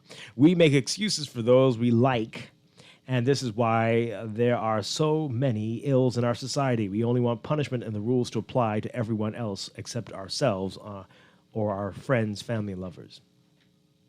Yeah, I agree with that portion. Just as a general statement, we make excuses for those that we like or who seem to be popular. Mm-hmm. When it's everybody else, we should go hard on them. But this one, no, not really. No. I mean, again, you cannot deny the fact that he won the Oscar for the role, King Richard, right? But I agree with you. Perhaps taking the statuette, yes, take that away and let that always be known. Will Smith won, but... All right. Callers, give us a second. We got to get through some of these text messages. Someone says here, Dwight, the slap by Will Smith shows what is wrong with society. The minute that someone says something that we don't like, we resort to violence. Yeah. Another one here, Will Smith probably had pent-up aggression from the entanglement saga. Perhaps. Careful, your elitist flag is showing. What? What did I do? What did I say today? I mean, some days it's showing. But what did I do today? Do you remember? That one came early, like 7:47. What did I say around that time? I think we were on the... Anyway. Good morning, Dwight. Who has time to worry about Will Smith? Let's focus on our own issues. Oh, these are our issues, Texter. This is what we see every day in this country. This is what... If you knew why these people murder people, the dumb stupidness, you stepped in my shoe 5 years ago, and I said I was going to get you back, you wouldn't believe it. Or Right? you look too hard at my woman. Right? You know, don't look this way. What you say hello to her? How Yeah. right? And it goes from 0 to 500 miles per hour in 2 seconds. So I'm telling you now, how this is handled will say a lot about how we, as a society, deal with violence. And it's crazy, and we can't ignore that.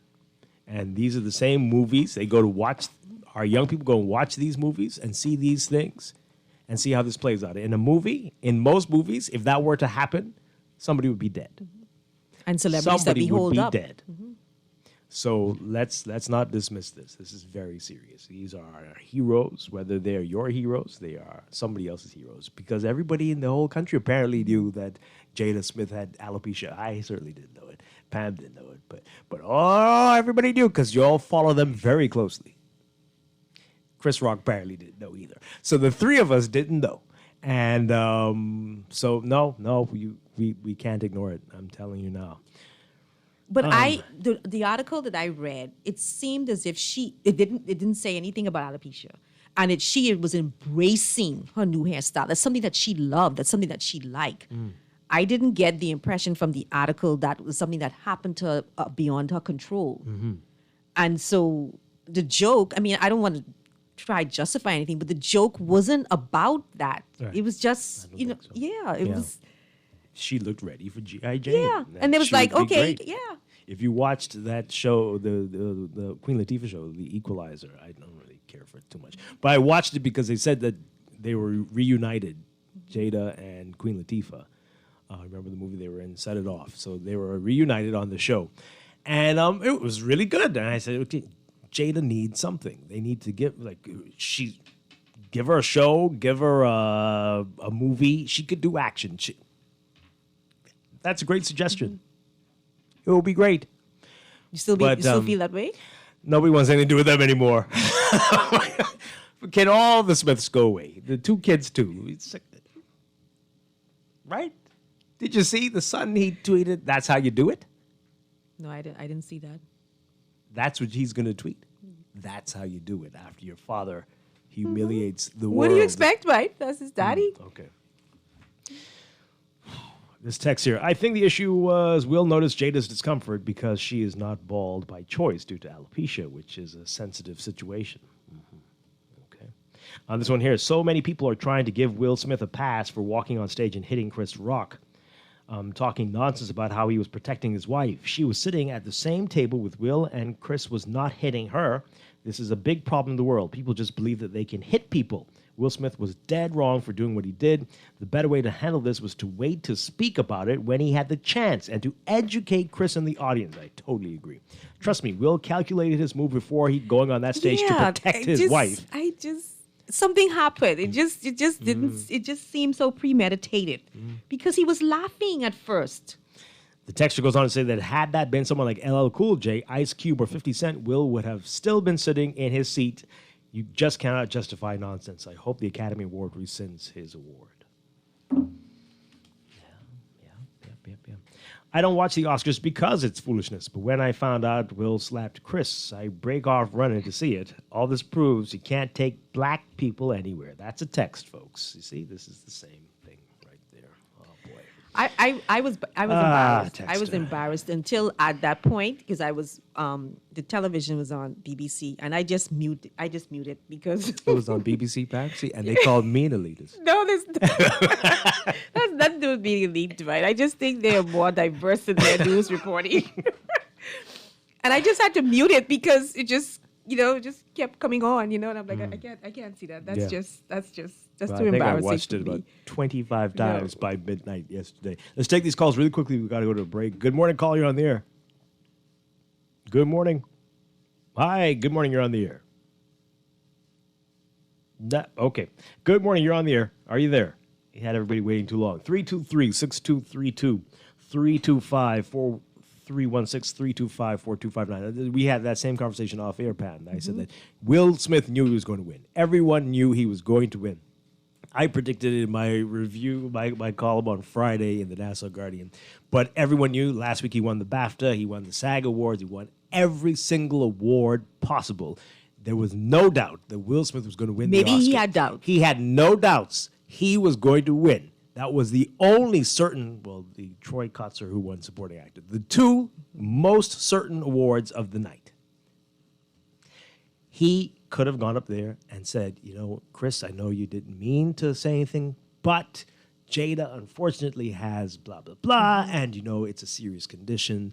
And so I do wish that people could be more sensitive about these things. I know it's all in good fun and jest, but sometimes, right? And tell people a little bit about it. Excuse me, don't play the music yet, I have to explain, right? Right? That would have been, come on, man. You're an Oscar winner. Mm-hmm. It just seemed out of character. From the Will that we have seen through the years, it just seems out of character. Yeah. All right, let's do that one. Let's take those, yeah. Good morning, caller. You are on Morning Blend. Good morning. How are you? Doing well. Yeah. In regards to that that scene last night at the Oscars, I mean, it was just completely out of character. I mean, and if you watch the replay, I mean, they all play their part in, Jada, and she instigated it because, all right, at the initial onset of the joke, Will was the first to laugh. So that gave the host, approval, go on further, and then all of a sudden now she leaned over and whispered in his ear. She could have waited until the show was over and handled that discreetly.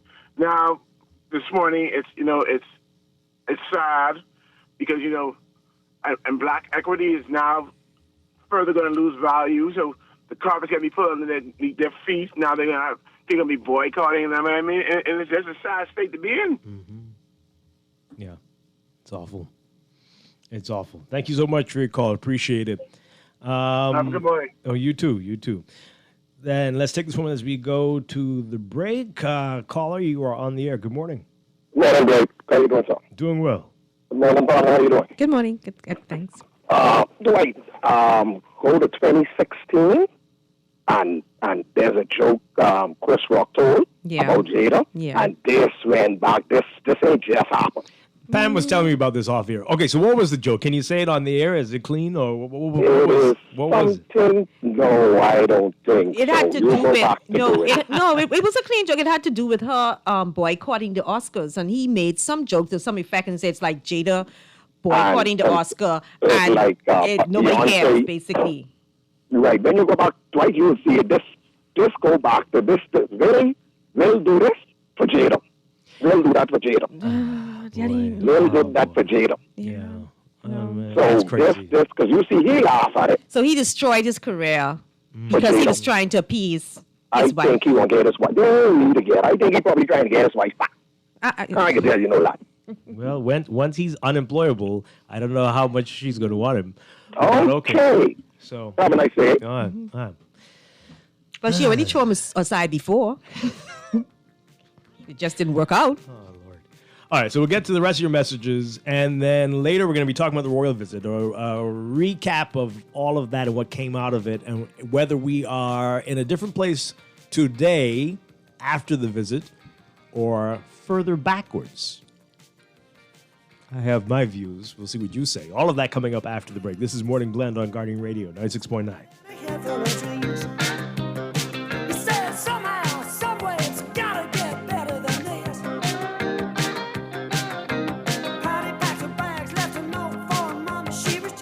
Whenever you want, wherever you are, for all your banking needs, we make it easy.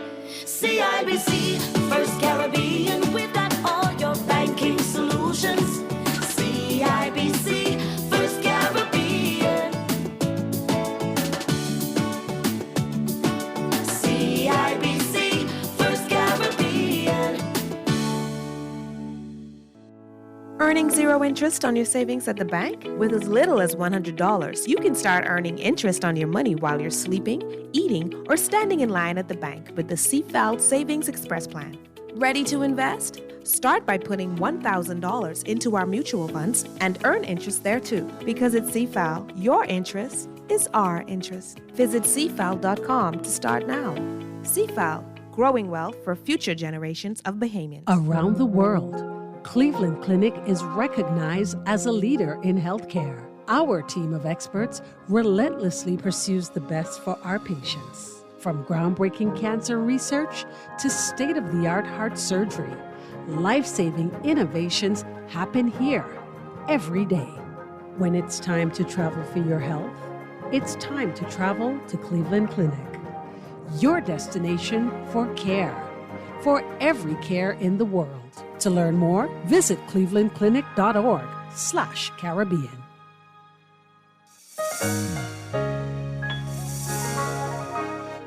Fidelity, we're good for you. We believe in relationship banking. We take pride in getting to know our clients. You have access to knowledgeable, approachable ambassadors and financial coaches so that we can recommend the best product for you. At Fidelity, we care about you.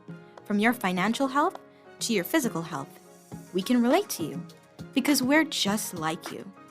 Come and start your relationship banking experience with us today. Visit us online at fidelitygroup.com. Visit any of our branches in Nassau or Grand Bahama, or phone 356-7764 in Nassau or 352-6676 for Freeport.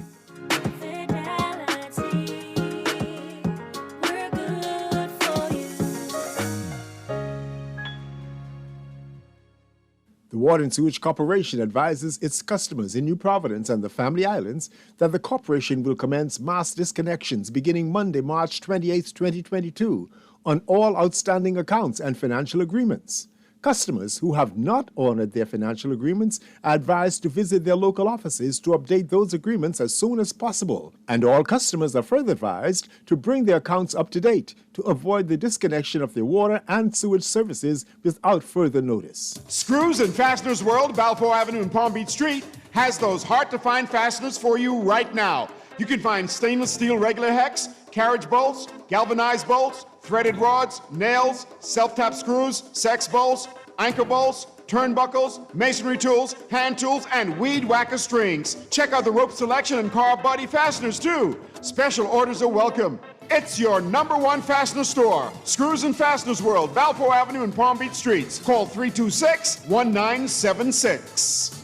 One thing there is no debate about is that BTC has the best rates. Now, the best rates just got better because you pay half the price of the other guys with your BTC home internet and mobile services combined. Switching to BTC is a no-brainer because I pay less with BTC and get super fast internet with speeds up to 600 megs. The other guys, their internet only go up to 105 megs. Get all the internet you want at half the price when you bundle your home internet and mobile. Visit a BTC store to make the switch today. Conditions apply. When you're hunting for your first home, it can feel like a lot.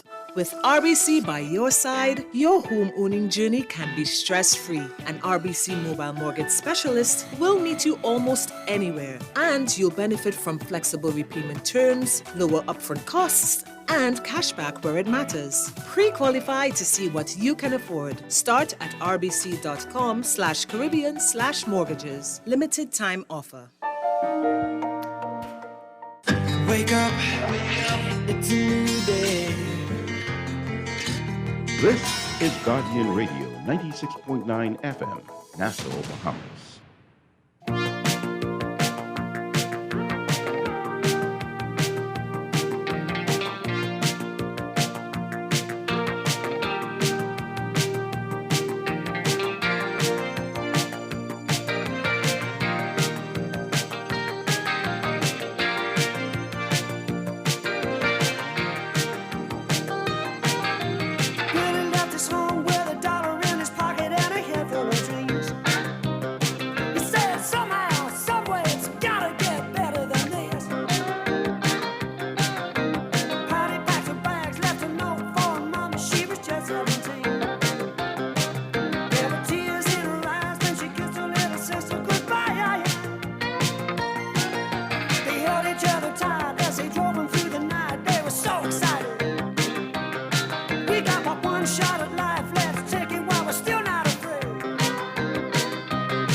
We are back here with Morning Blend on Guardian Radio 96.9. Dwight Strachan with Pamela Musgrove. We are talking about the Fresh Prince, Will Smith. We're going to be talking about another Fresh Prince, Prince William, a little bit later in the show about the royal visit that wrapped up over the weekend. We'll get into that, but I want to go through more of your messages here. This is a great one, Pam, so listen to this one.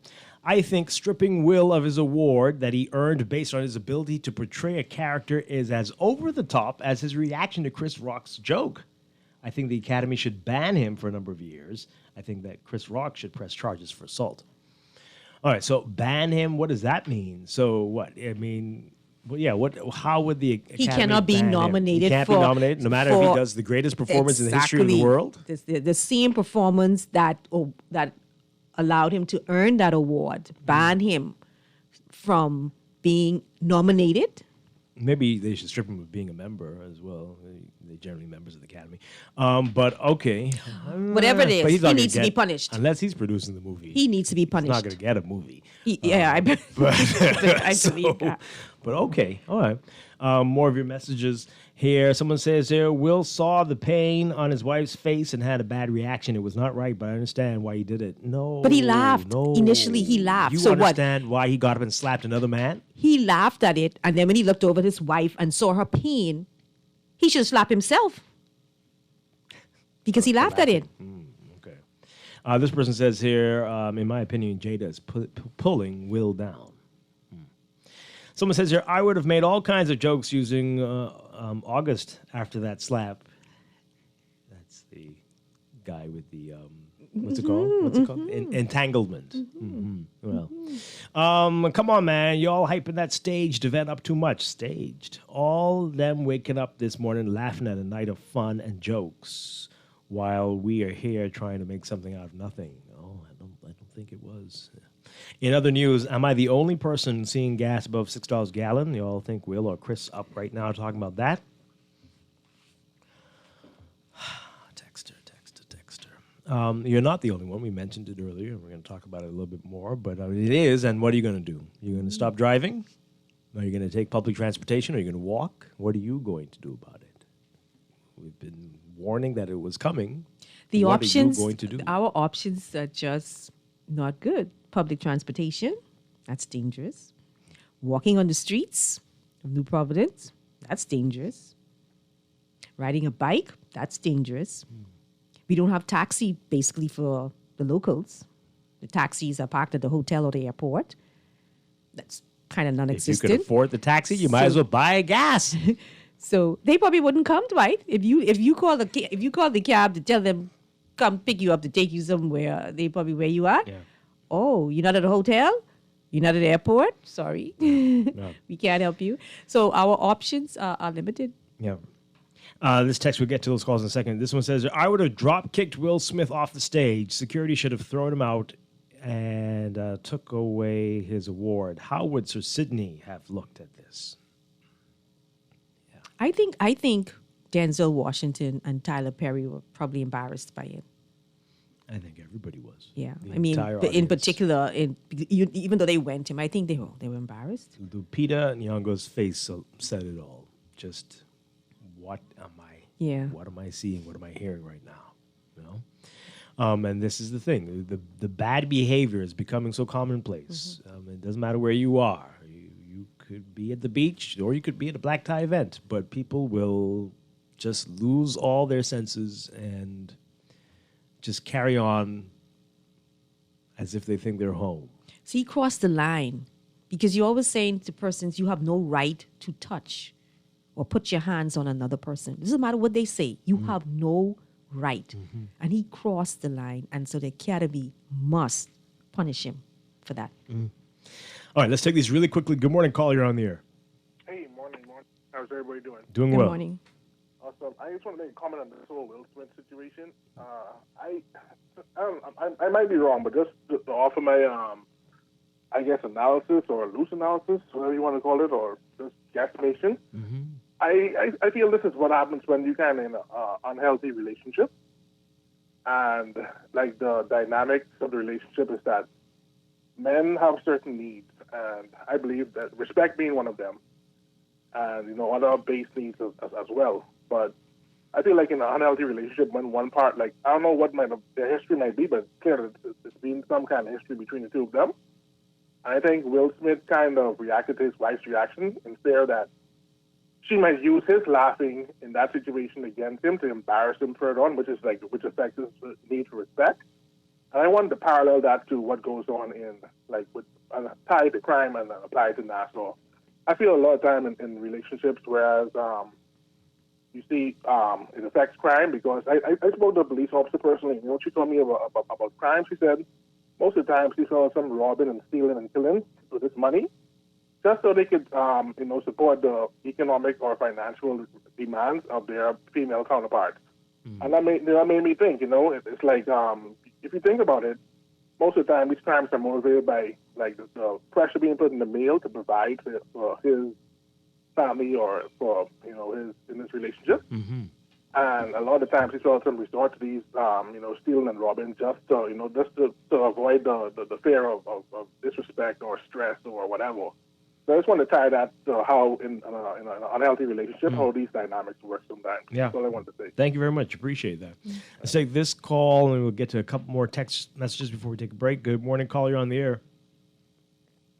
Caller, are you there?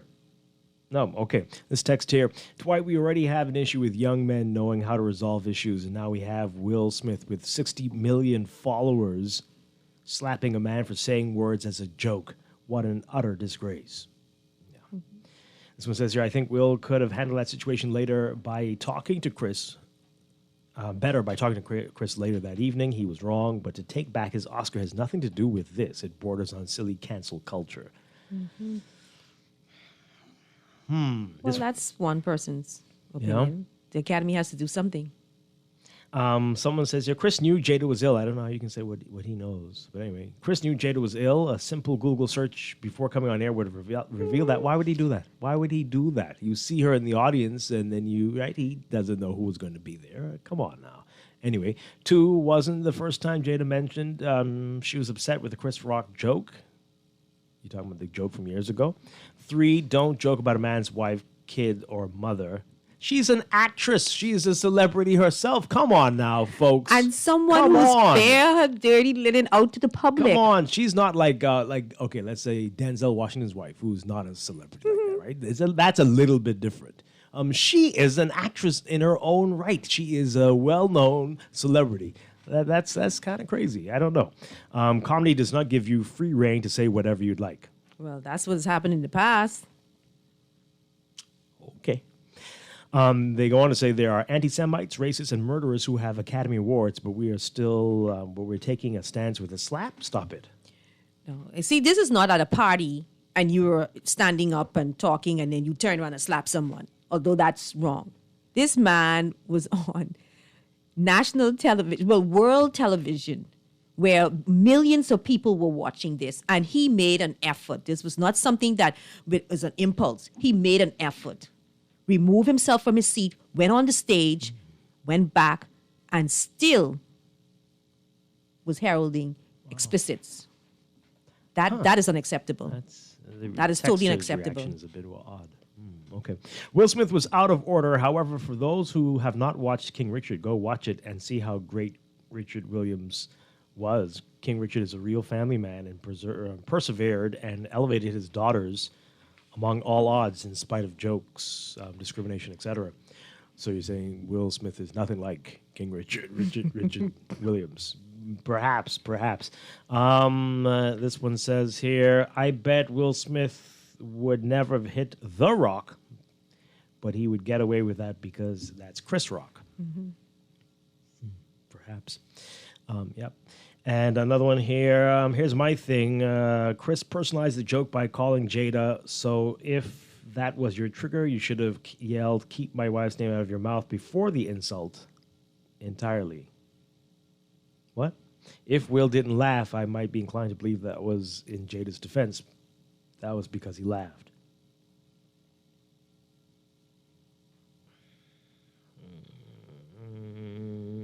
This one says here, it's good that Sidney Poitier was not alive to see that last night.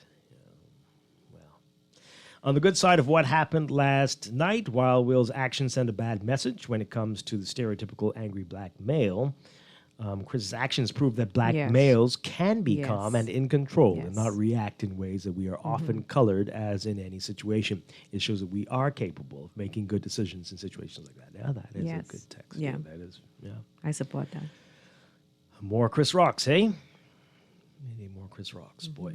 Now, texter, come on. See, this is that text was so good. Now to follow it up with this one. Should I read it? Yeah, read it. Read it. I didn't want you to ask this, but from what I'm hearing, they're from Baintown, eh? No. They're some of the richest people in the world, texter. So shows money doesn't change everything. This one says here, you guys are so hypocritical. We had a female politician slap a dentist, and you and Pam celebrate her, look up to her. We also chastised her greatly for that slap. Don't even try it. No. What happened was a lot of persons had memes about the dentist who got slapped. And that's my point about Chris Rock. People tend to only remember the slap or the incident. Yeah. Look at the French president, Macron, when he was meeting with constituents. He slapped him. And there were persons, it was embarrassing for him as opposed to the person who did that. Yeah. Text, I don't know why you would go there, but that was condemned across the board. Yeah. And I think she did apologize, I believe, didn't she? Yeah. But that was I would never condone unacceptable. That. No. That is, you cannot lay your hands on people. No, I don't. Do not. Under no circumstances. And you really shouldn't be cursing at people either. All right? All of this is unacceptable. Boy. Yeah. Okay, so what are we dealing with this morning? Can we deal with some home issues? I would have done the same thing Will did if a public joke was made about me or my significant other. Well, Let us know who you are so that you are not invited anywhere where human beings will be. Texter. All right, let's break. Again, folks, yeah, this is Hollywood and the Oscars, but it was real life. It has and implications you for have here. to see that this clouds the way young people and old people think, right? This is dangerous stuff. And this is why we're having all these challenges now. People don't let things go. Right? Around here, you slap someone like that, they will apparently get a gun You will not and live come to for tell you. it. It may not be today, it may not be tomorrow, but you are in big trouble.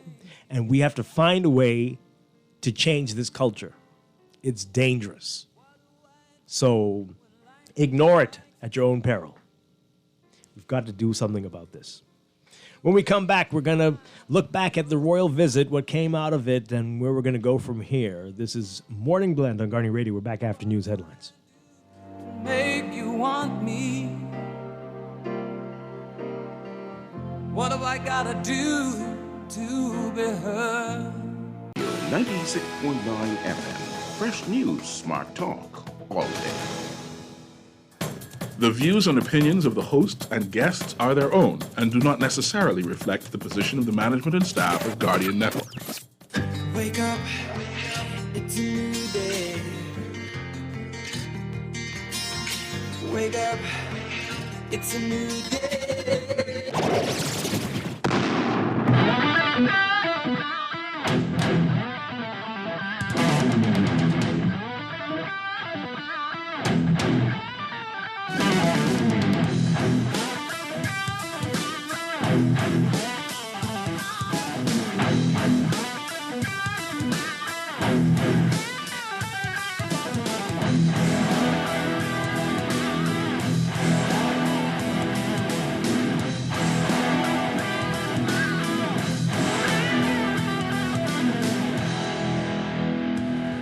We're back here with Morning Blend and Morning Blend Business here on Guardian Radio 96.9. Welcome back to our Morning Blend listeners. Dwight Strachan with you, along with Pamela Musgrove.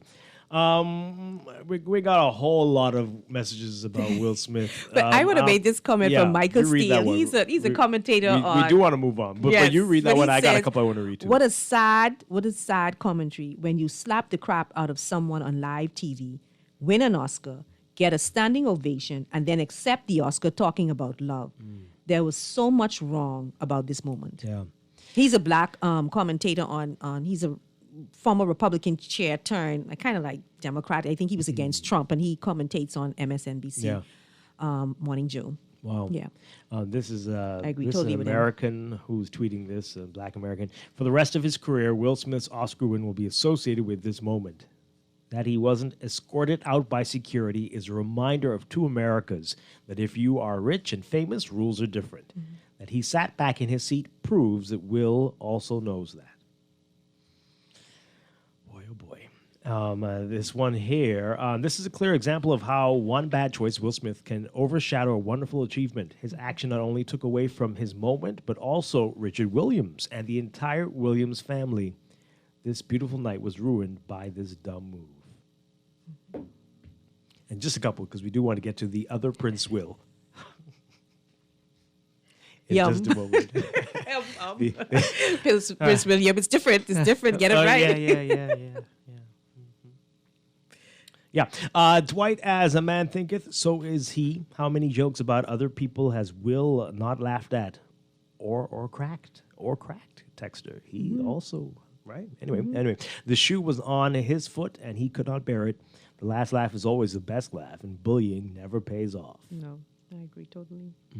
I think something was wrong with him. I think he needs to get checked out. Something, because it's just so out of character. Or maybe this was always him, but we just saw a side that maybe people close to him didn't see. Yeah, I think this was in him. Yeah. This one says here,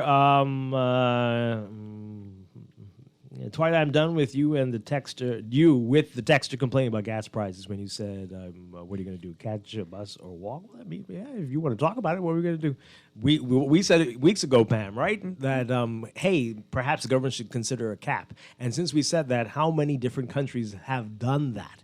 But we've been told already that that's not going to be an option for our government. So what are you going to do other than pay it or try to order an electric vehicle if you can afford it? What are you going to do? So you throwing shades, right? No, I'm being honest. Right? What you want? Yeah. So the gas prices, the cheapest right now, $5.50. There's one place that has $6.16, and the highest $6.33. Don't hold your breath for that $5.50 being like that for a while. They're probably using their old inventory. They're not done yet, and so by when the end that of the week, new, that'll be maybe closer to $7 than any of the others. Who knows, right? So, and it's not just gas prices; it affects everything. The cost of doing everything increases. Your electricity bill will go up. Oh, this is in response to me saying, what are you going to do, walk? This person says here, the former administration placed sidewalks, but you guys made noise. All right, so you're saying they were preparing us for this moment. Well, there you go. There you go. Everything's great. People talk about white privilege, but this is the epitome of privilege. Well, rich privilege. Yeah. Well, anyway, we're going to leave that there. I'm sure you'll be hearing more about it. In this Me Too movement era, in this Black Lives Matter era, there are going to be some consequences for this. Yeah, this is not going to this is not going to go away like this. Yeah. When people settle down, there are going to be some consequences for this. He's not going to get away with this. Yeah. I think he'll be trying to beg Chris Rock to forgive him and maybe appear on the Red Table Talk. Another person says, for comedians everywhere, safety cages, I guess, need to be put in place. Chris Rock better file charges. Otherwise, everyone will think it's okay to assault them. This is a problem. Comedians like to make fun of people in the audience. And you know this if you don't sit in the front row at a comedy show. You're going to be picked on. They're going to laugh at your shirt. They're going to laugh at your hair. They're going to laugh at the fact that you don't have hair. People think it's cool to make fun of bald people. Some of us have feelings too, I'm not saying it's on anything on the level of what Jada may be going through, but people are sensitive. You can't take it like that. Yeah, but Will thought it was funny because he laughed. He thought it was funny and light. Yeah. I don't know what got into him. The devil, like Denzel Washington said, must have got into him. But something got into him. And the question to react the way he did. What is the name of that devil?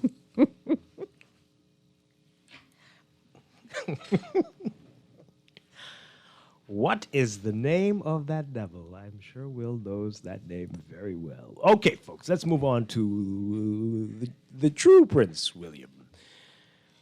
Future possible king of the Bahamas, representing his grandmother, the Queen of the Bahamas, Elizabeth II, last week. Quite a spectacle. Did you watch all day Friday like many people, Pam? People were watching from morning till night. And having quite a blast. But I mean, we did a good job. We were very hospitable.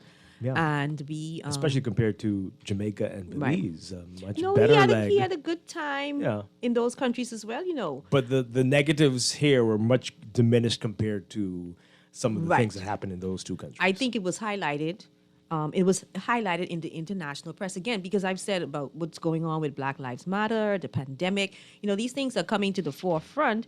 And so they highlighted a lot of what was going on and how the past really affect what's happening right now.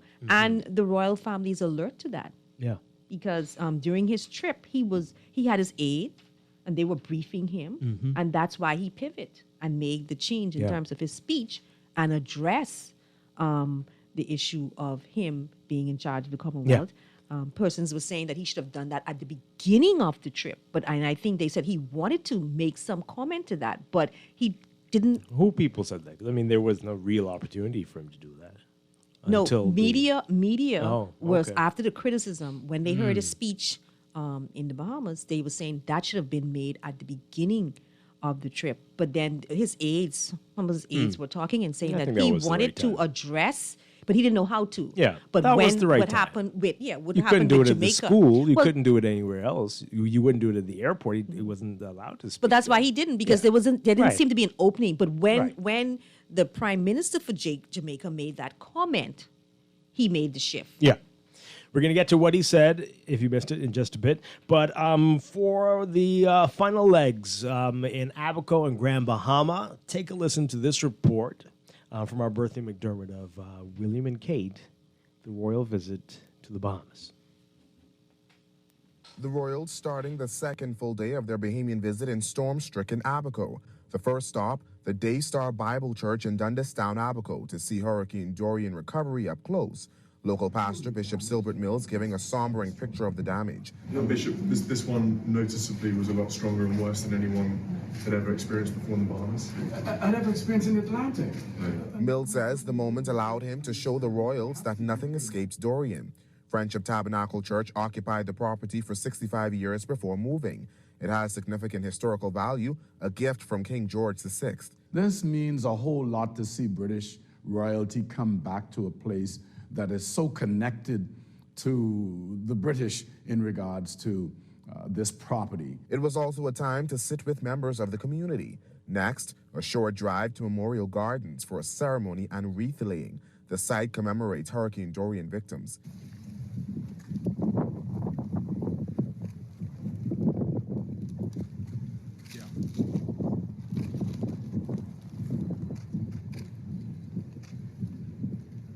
The visit was not short on fanfare from Abaconians and visitors. Royal visit is symbolic, because we are still part of the Commonwealth. And it shows that there are persons that still have interest in Abaco. We're thankful that persons still remember Abaco. It's a proud moment. Now the royals ended their visit here on Abaco on a high note by getting a taste of Bahamian cuisines and shaking hands with some residents before heading to the airport to go to Grand Bahama. It was then time to sample some local cuisine. The Duchess trying her hand at dicing the conch for the royal salad. So you can eat the whole of it. Is there any time? Thank you. Prince William also taking a liking to freshly prepared sky juice.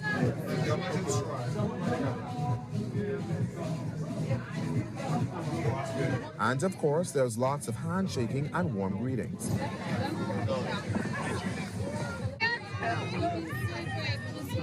Reporting for Our News, Emperor Finney McDermott. Okay. They had fun. You and I were talking about this earlier about the conch part. Look here. What's it called? Is the conch what? Pistol? That's what they say? Pistol or pistol? What is it? Pistol or pistol? Which one? P something. Yeah. I never knew that was what it was called.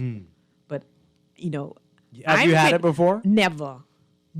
I too have never eaten that part of the conch. I've been to the dock when I was a... You like that part? My producer likes it. Okay, but I went to the dock with my father when I was a little girl, and he would always they would take this thing out, and he would take it, and I thought that was gross. I support William. I wouldn't have done that. I think the Duchess was trying to support her husband there because he was like, oh, I don't know about that, but I would have never done that. No way. And the conch salad was clearly a little too hot. Something was it? Maybe hot, maybe. Too much herbs, maybe.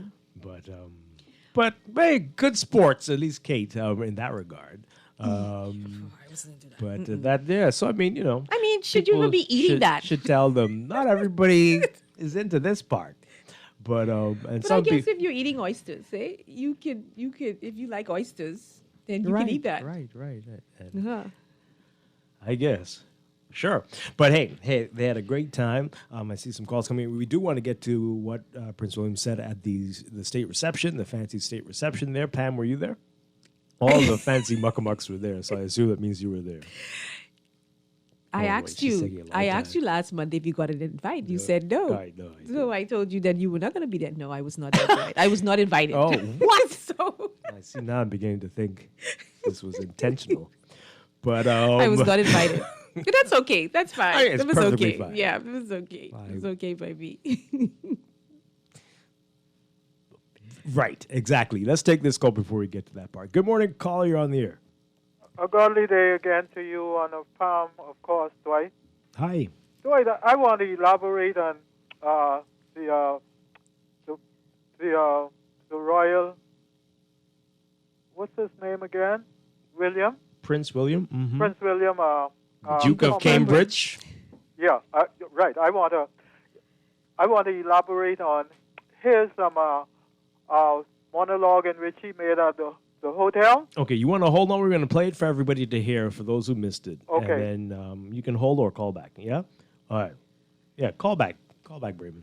All right, so let's get to that. Let's get to what he said. And I really do. I have not been, some will say I've been quite not nice about this trip. I mean, the number of messages and on my private phone from people who are like, boy. Anyway, but I really do appreciate Prince William for what he said. I think that was wonderful. I think that was, it took courage. It was brave. And he seems to have an understanding that many Bahamians lack, that perhaps, times change and that this might be odd. This is strange for you to have a king or a queen that is not your own, that is not from your country, that lives many, many miles away and has only visited a handful of times, and that you might want to move away from that, and that will be fine. We're all in the Commonwealth, though, that you have no reason to leave the Commonwealth. I'm putting a lot in his... he didn't say all this. But I mean, but I do need people to think about that. This doesn't mean that you wouldn't be a part of the Commonwealth if you feel that that's important to you. But you don't have your own... You have someone who is a queen, and you have someone who will be a king, but they are not of you. And how odd that is. I think he's shown the generational divide and where we probably even in the country, where older persons, the Queen and Prince Charles, believe in the Commonwealth, support the Commonwealth. The Queen is 95. She's going to be 96 this year. Prince Charles is 93. So Prince Charles is 73, and he's going to be 74 Right. this getting up year. there. And then William is 39. So he is speaking as future king in terms of what he plans to do. And I think that's good. And so the Minister of Foreign Affairs said that he doesn't think it's going to change anytime soon. In his lifetime, he said, but that's for the future. For the future, for us to decide for the future. So I think what we need to do is to learn from what was said and have that conversation even now. Yes, absolutely. Don't in earnest. Yeah. Don't put it off until the next visit, whenever that may be. Have it now. We really have to decide and whether psychologically this is having an impact on our growth and development. Because I truly believe it does. Not everyone agrees, clearly. But I'm telling you, not being able to ascend to this position, not having a path to this, having a king and a queen from somewhere else does something to you. You have to swear allegiance to the king or the queen and their heirs and successors. People bring it up all the time. But when this week people have been saying we need to deal with that once and for all, they were ridiculed and chastised, which is very bizarre. Yet many people say, I would never swear allegiance to the king or the queen. That doesn't make any sense. Why are we doing that? I just think we haven't capitalized on this position. Just like how we haven't capitalized on being so close. Which position? Having a king or a queen or being in the having them. Commonwealth? The fact is they are head of state. Or the queen is the head of state, the sovereign head of our state, right?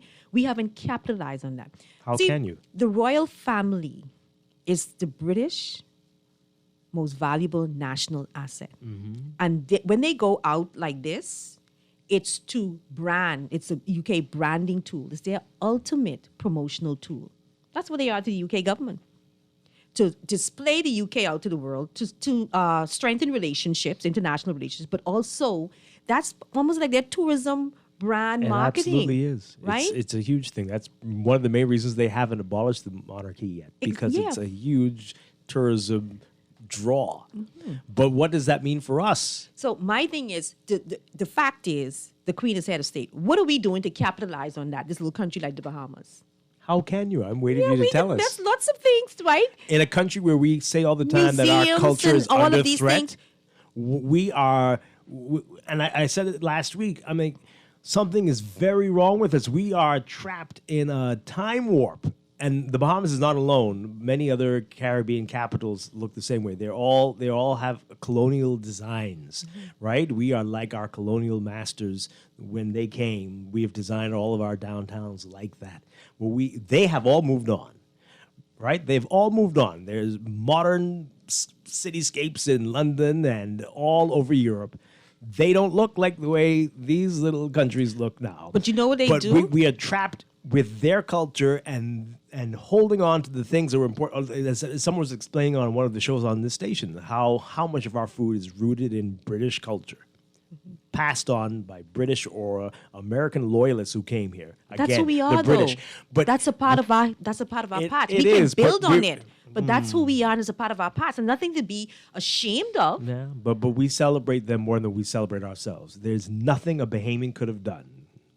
You couldn't have won an Oscar, won a Nobel Prize. You couldn't have won a gold medal at the Olympics and gotten that reaction. Not one Bahamian could ever Whose get fault? that. Whose fault it is that we are is stuck? The Queen, because she's head of state. It's our fault that we haven't developed But this beyond isn't where we are helping. today. This isn't helping I because agree. we feel we can only do that for the king or the queen. Yeah, but I think what we need to do is have the conversations and not to abruptly do stuff. I think the reason why we held on to the Queen as the sovereign for our country is because we were small, country just getting independence, and we wanted that credential. We wanted to have her over us to say, okay, you know what, you can trust us because we are under the Queen. Sure. So what have we done over the years to stand out, to say, you know what, we don't need this. We can do this ourselves. And this is a good time to have that conversation. As That's we why I about think we to need to turn have the 50, conversations. We need to do this. All right, so let's get to this report, and you'll hear what Prince William said at the state reception. This report from our media partners with Our News and Candino Knowles. The royals were guests of honor at a state reception on Friday evening at Bahamar. The Duke and Duchess having an opportunity to meet and mingle with major political figures, including former Prime Ministers Perry Christie and Hubert Ingram, former Governor General Dame Marguerite Pindling, and a list of who's who in politics, religion, civics, sports, and entertainment. Prime Minister Philip Davis using the occasion to thank Bahamians for helping to make this visit so special for the Duke and Duchess. The Prime Minister also using the platform to speak to Prince William's interest and work in addressing climate change. I am delighted to see the Duke again, so soon after we met in Glasgow last November during COP26, the UN Conference on Climate Change. In continuing our discussion yesterday, I was pleased and impressed that we so fully embrace and engage with these issues, especially as they impact countries such as ours. While the threats we face are global and challenge all of humanity, I believe that the Duke and I share an abiding faith in the ingenuity and ability of human beings to overcome these challenges by coming together and working together to do the right thing.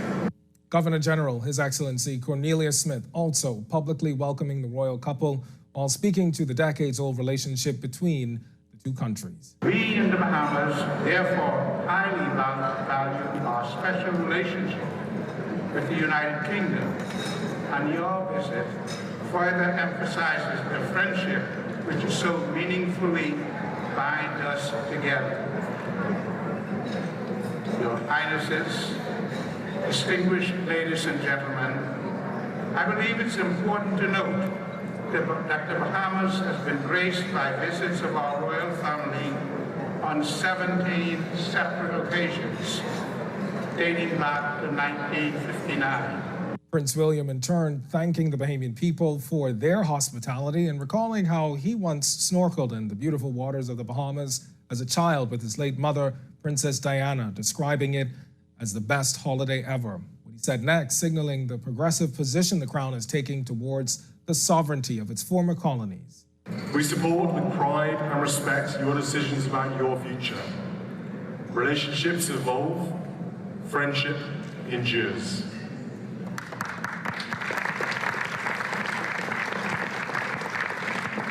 Tonight, we gather to mark another milestone. I'm delighted to be able to convey to you all a message of good wishes from my grandmother, the Queen of the Bahamas, on the occasion of her Platinum Jubilee. Okay, we're going to have to put a mic in here when we go to break. Pam and I have the most amazing conversations off air. But, all right, so you heard it there, what he's saying. He would support whatever we do. He would, and as he reached this milestone, this is the time to have the conversation. What is the future of the Bahamas? And don't only have this conversation when there are guests in town. See, I don't on think we should anniversaries. direct our anger towards. No. I mean, William the and two of Kate. them are wonderful That's- people, I That's guess. our business, Right. not even the royal family. And people talk about them going short of apologizing, and that's because I think because the royal family tend to their mission is to be non-political or apolitical. Mm-hmm. They have to be careful what they say. They can't get involved in political conversation or political discourse, Mm-hmm. right? And if they made the statement that they were sorry, then the people who are asking for reparation will have a point. Right. And that will not be paid by the royal family, but the British government. Well, as it should be. So they cannot make that statement Mhm.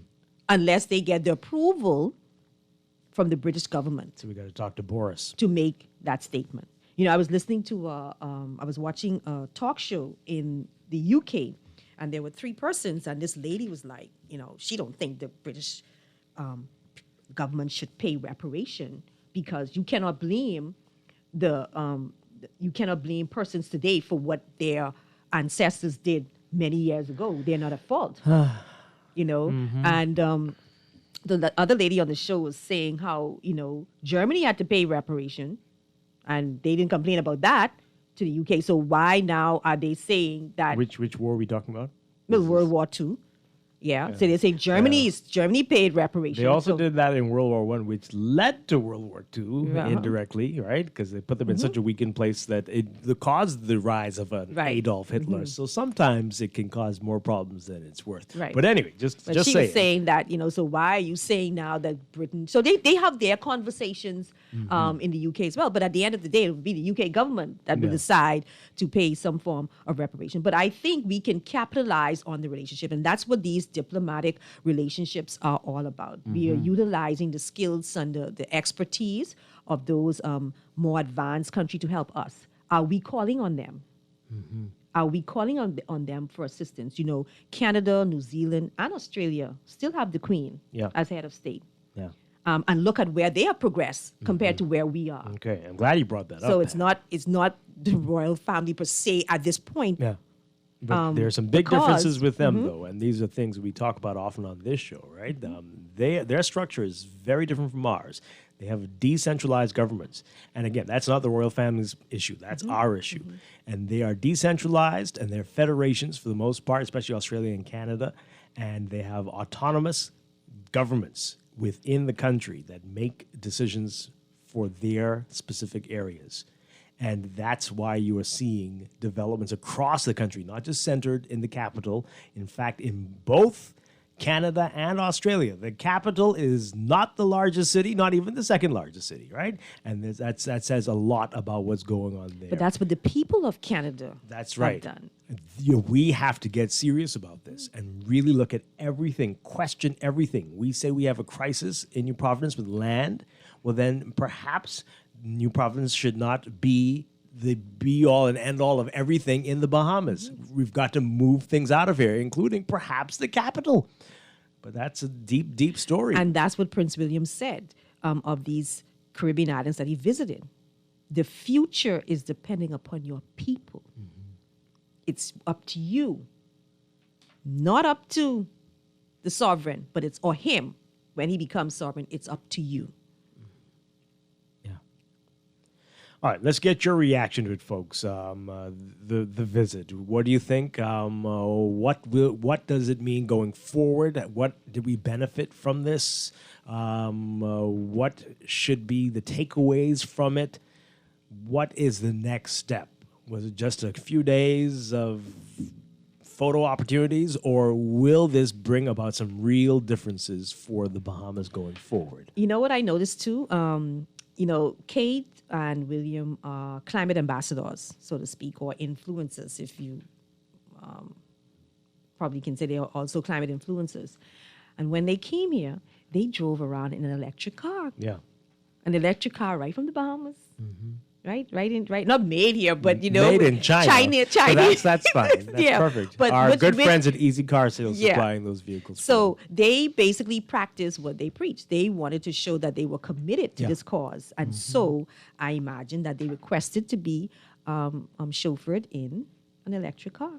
Or maybe Easy saw the opportunity and offered since they are climate ambassadors. How about this? And and that was a great message yes, there. a wonderful message. And we hope the government now will take up that mantle and say, hey, let's see if we can make this more affordable to more people. Because right now it's not that affordable.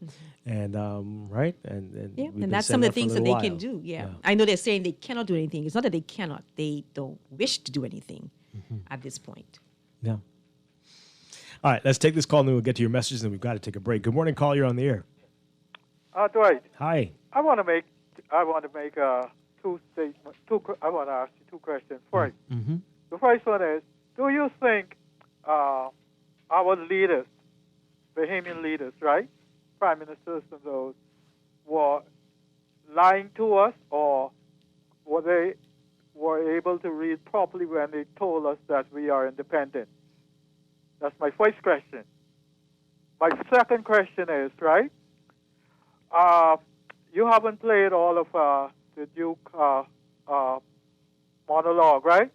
But in his monologue, right, he used an adverb, what you would call Fordism, right? And I wondered if he was dissatisfied with something, or showed that he was dissatisfied with something in the Bahamas. What is it that you said he used? What word? He used an adverb, which would be Fordism. Okay, do you understand? Not exactly. Okay, it's the word spelled Portism.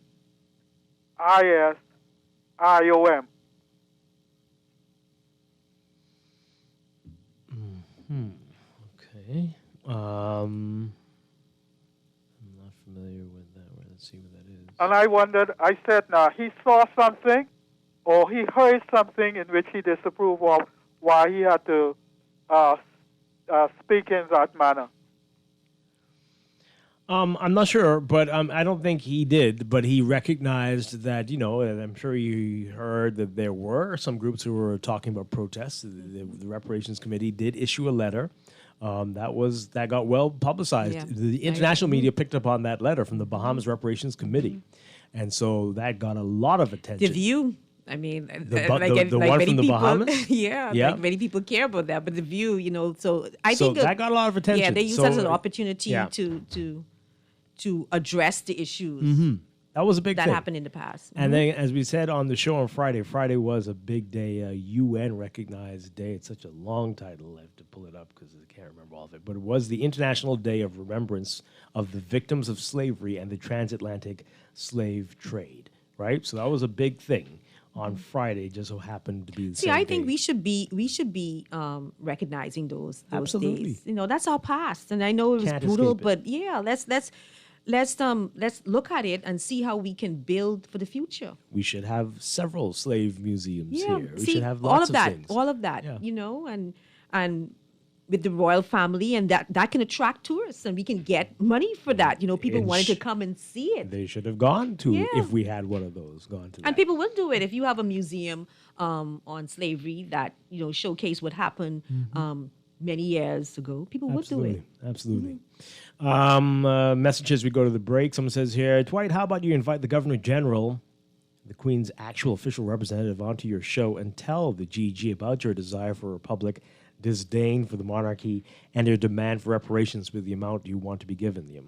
So clearly you were listening on Friday. Anyway, if we can't do that, then we're only talking to ourselves, to hear ourselves. Again, it's idiotic to direct our anger to William and Kate, direct it to our elected governments and the Governor General and the British government. The Governor General will be less useful than speaking to William and Kate. His position is like the sovereign. They just go around cutting ribbons, sponsoring programs and stuff. The point of mentioning it to them was that they, as you said earlier, Pam, they have influence. And so if they say, yeah, we recognize the need for more to have been done and to be done, then perhaps that would spur the British government and all the other colonial powers to say, it's time we do more. They're not going to do that. Not going to do They're that. not going to do that. But they will continue to blacklist you and graylist you and sanction you. It's to us. We have to push it. Yeah. But I just think we must have the conversation and talk about it and not stifle the conversation. Those who are leading us and don't care to be removed from the system, allow the open conversation so that we can see where we are and what we need to do to get where we need to go, as opposed to one day they're saying, okay, you know what, we're not doing this anymore, and then we have to scramble to find alternatives or scramble to figure out how we're going to move forward. Yeah. Okay, let's take a break. We'll pick this up on the other side. This is Morning Glen Business on Guardian Radio 96.9. British music, music for British artists all morning long, since we love the monarchy. They are friends. Yes. No, the British, they are friends. It'll get better in time, Pam. They are friends. Without something that'll remind me, was it all that easy to just put aside your feelings? If I'm dreaming, don't wanna let hurt my feelings, but that's the path. Boy, you know what going down tomorrow? Nobody, what happening? Joe bringing these knives to school. He could do Junior in. For what? Boy, he fooled with Joe girl. Mother sick. And you know Junior don't back down for nothing. So that means you got a big fight tomorrow. So whose side you on? Side? I trying to stay in school, not Simpson Pen. We gotta tell somebody about this fight. Tell somebody? I ain't no snitch. I mean cool, you know. Boy, if you so cool, then you need to stay in school and stay out of the fight. Yeah, but if I don't hang on Joe's side, how many boys coming for me next? Alright, so we definitely gotta tell somebody. We gotta prevent the fight. What I say, I don't want nobody call me snitch. We could just call Crime Stoppers. You could report what you know, and nobody gotta know it's you. So how did I work? All you gotta do is call them, or you text them through the Crack Crime Bahamas app, and nobody can know it's you. Then the police come looking for me for more info, and when they finish with them, Joe them coming looking for me? When you call Crime Stoppers, the calls go directly to Miami, and they don't ask nothing about you. Then you can get the pen from them, and you can claim a reward later using that same pen. Plus, everything's scrambled, so nobody can read what you saying. Calls 328-8477 from Nassau or 242-300-8477 from the Family Islands.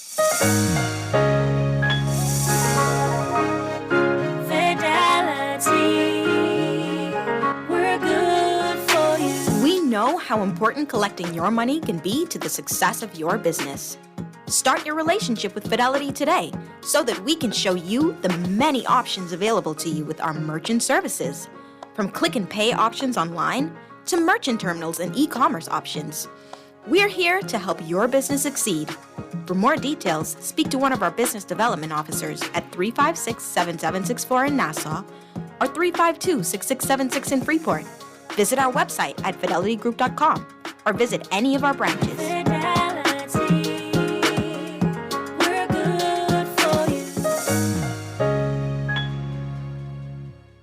This is Guardian Radio 96.9 FM, Nassau, Bahamas.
It's time for your morning business report brought to you by CFAL. The visit of the Duke and Duchess of Cambridge, Prince William and Kate to the Bahamas, netting priceless tourism exposure to the Bahamas this past weekend. That's according to Minister of Tourism, Investments and Aviation, Chester Cooper, who said that the Bahamas was highlighted globally during the royals' visit. Cooper contended that the exposure William and Kate's media and social media coverage gave to the Bahamas will translate into exponential returns in regards to the country's cruise and stopover visit numbers. He said the Bahamas appeared globally throughout the royal visit and that the amount of international media presence was simply phenomenal with the Bahamas front and center stage. Read more about his comments in today's Guardian Business section. Since the introduction of a second mobile network operator to the Bahamian market in 2016, total mobile connections increased by more than 14% between 2016 and 2020, representing an increase from 365,840 to 417,992 connections, and a mobile penetration rate of more than 100%. IRCA, the Utilities Regulation and Competition Authority, revealing those details of the market in its recently released Retail Cellular Mobile Market Review and Assessment of BTC and Alive, the two MNOs, the mobile network operators in the country. IRCA said that it found that after 6 years, neither MNO holds a dominant position in the market, and parts of the ex-ante regulatory rules levied upon BTC, which was a significant market power prior to liberalization, should be eliminated. IRCA suggesting that retail prices should no longer apply to BTC retail pricing rules should no longer apply to BTC's retail mobile-only bundles and standalone mobile calls or SMS or data, and suggested that the existing notification or approval procedures and the required biannual margin squeeze test reporting obligations will no longer apply to the services.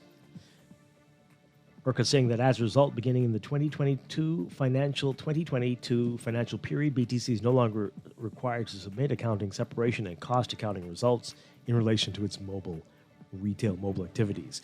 More on that in today's Guardian Business section as well. And despite the increasing preference of Bahamian mobile phone users to use over-the-top services as their main form of communication, IRCA says it remains very unlikely that OTT usage will completely replace traditional mobile telephony and messaging. For years now, mobile network operators have long lamented the fall-off in business because of OTT call and message services like WhatsApp.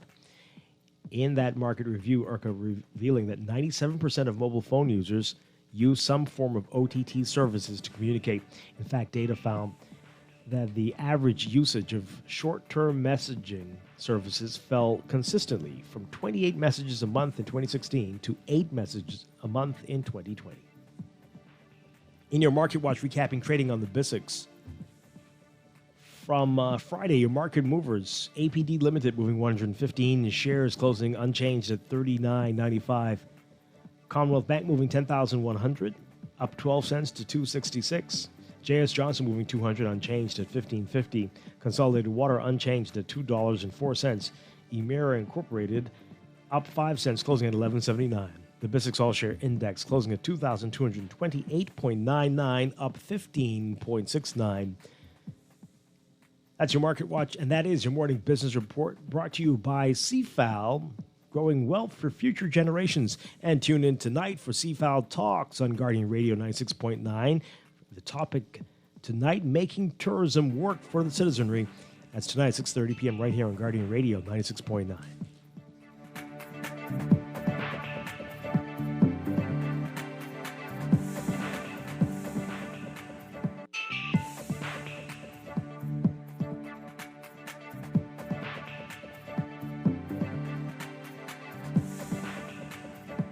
This traffic report is brought to you by Shield Insurance and Prudential Loss Adjusters. In a final look at traffic this morning, we still got some situations this much after 9 o'clock that is still happening in the streets from the morning commute. While the Southwest Gateways, for the most part, have done very well. Minor traffic now leaving Gladstone Road to get out there on the JFK. Same thing happening in Samalabala Highway.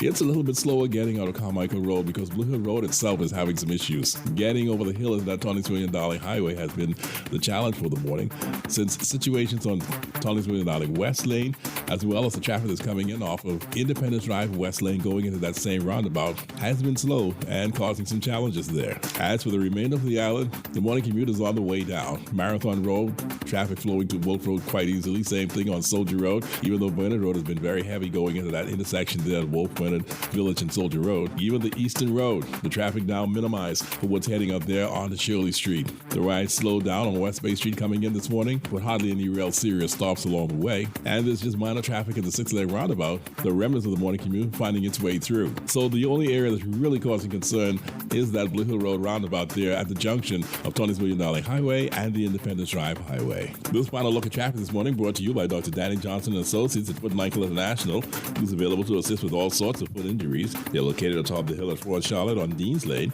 and you can call them at 322-5402. That's 322-5402. With the final look at traffic this morning, I'm VANN.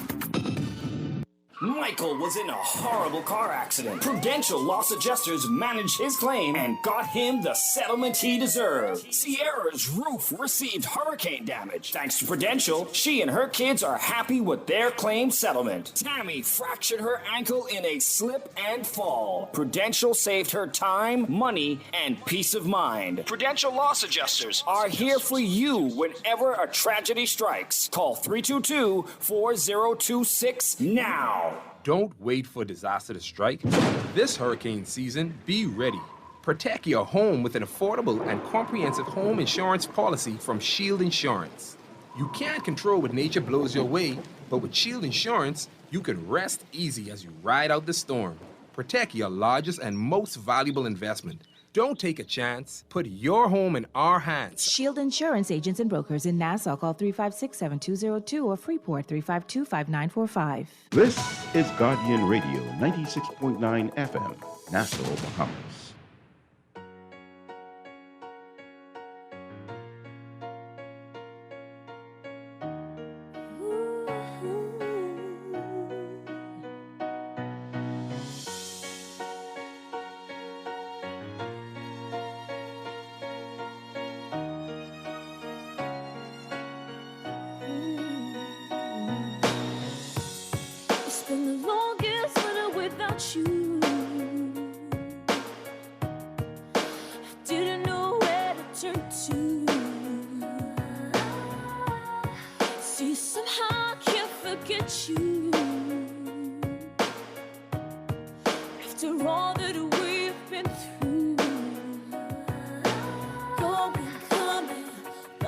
Back here with Morning Blend Business on Guardian Radio 96.9. We've got about a minute left. Let's take this call really quickly. Good morning, caller. You're on the air.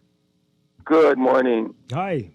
How are you? Doing well. Dwight and your co-host. Pam, yes. Now, you mean tell me you and your co-host, y'all in on the A-list? No, we're not. Well, I'm shocked. No, you shouldn't be. We are definitely not shocked. You shouldn't be. Well, at least for me. I don't know about Pam. No. I'm shocked that Pam wasn't there. Yeah, actually. I'm shocked that you were not there. You know the A-lister? No, not Anyhow, apparently. I want to say it right. I think we have female sailors. Why they put Kate on the boat with a bunch of men? They should have put some lady sailors with her. It would have been a better optic. We had lady sailors out there? Yeah, yes, they are. Okay. I've seen some ladies on the boat. I think she enjoyed herself. Sailing. But let's say now, right? The electric car was good optics, right? But you know what spoiled it? That big wide body jet they flew on. That's oversized. That carbon footprint right there was too much. That big jet. Yeah. And also what I saw, even though it rained, the show still went on. Mm-hmm. Even like the rain, they didn't stop the show. Everybody was on Bay Street dancing and doing their thing. Yeah, I was surprised at that because I always thought that the rain would stop the show in the Bahamas. Particularly it won't stop the show for the king. It won't stop the show for the but king. It didn't, and that was good. But I think Junkanoo, because someone was commentating and they had said that there was some special, I don't know, they used straw. They integrated straw in with their costumes that allowed them to rush in the rain, and the costume didn't get damaged so soon. I think that was a good thing, and we probably need to explore that. So hats off to that would be for regular people. We can't do that. No. What? That use straw? You don't use that for the regular people, with the rainproof stuff. But for the king, I think we should look at incorporating. King. No, but I think we should look at incorporating that, and that would. Y'all are not worthy. Y'all are not worthy of that. No, they don't have the energy, the resources to waste on that. That was for a special occasion. Special occasion. This text here, but I hear you. Mary, I'm 67 and I am past being committed to the Queen. What do we benefit from being her subjects? We can't even travel to England without a visa. No, you don't need a visa to travel to the United Kingdom. You need one for Canada now. Yeah, the issue is when you have to go through the U.S., right? Mm-hmm. So if you can get on the direct flight, you'll be okay. Yeah, if you get the direct flight, you don't need. Yeah. This one says here, I don't see the Royals or Britain as a hindrance to our country. I put that hindrance squarely on our governance. I see our relationship as an asset. We cannot apply 21st century thinking to the 16th and 17th century happenings. Okay. And another one here, the performances displayed by our Bahamian talents for the Duke and Duchess should be displayed on a regular basis to enhance our tourist attractions. I agree. We really cleaned up and we really did a good job for the Duke and the Duchess. Yeah. We need to do that every day for ourselves to instill that pride. Right. Let's actually, they're coming every week so we could pave all the roads that need to be paved. Right? We need to clean up everything. Yeah, we need to do that on a regular basis to instill pride in ourselves. And this sad text here, I think we need to go back to British rule. The only thing done over the years is the growth of corruption of our politicians and their bold dishonesty to the people. Well, again, that's our fault. They are from us, and then that we can, just like how they got there, we can fix that if you really want it. Mm-hmm. If you don't want to capitalize off that corruption or those privileges that they can give to their people, if you're tired of it, speak up. And say, no, I'm not going to do it because I don't have any right to it. I didn't need to be invited to this just because I'm your friend or whatever. Right? Speak up and don't tolerate the slackness. Mm-hmm. But we have to be willing and able to say that we are done with it. And I don't think most of us are. Like the Duke said, the future is for the people to decide. Yeah. It's up to us. Yep. Pamela Musgrove, always a pleasure. Thank you so much. Thank you, Dwight. Have a blessed week, Bahamas. I'll see you next week. And I'll be back tomorrow morning with more Morning Blend and Morning Blend Business right here on Guardian Radio 96.9. Dwight Strachan, have a great one. Stay tuned. On the Clock with Aaron Green coming up next.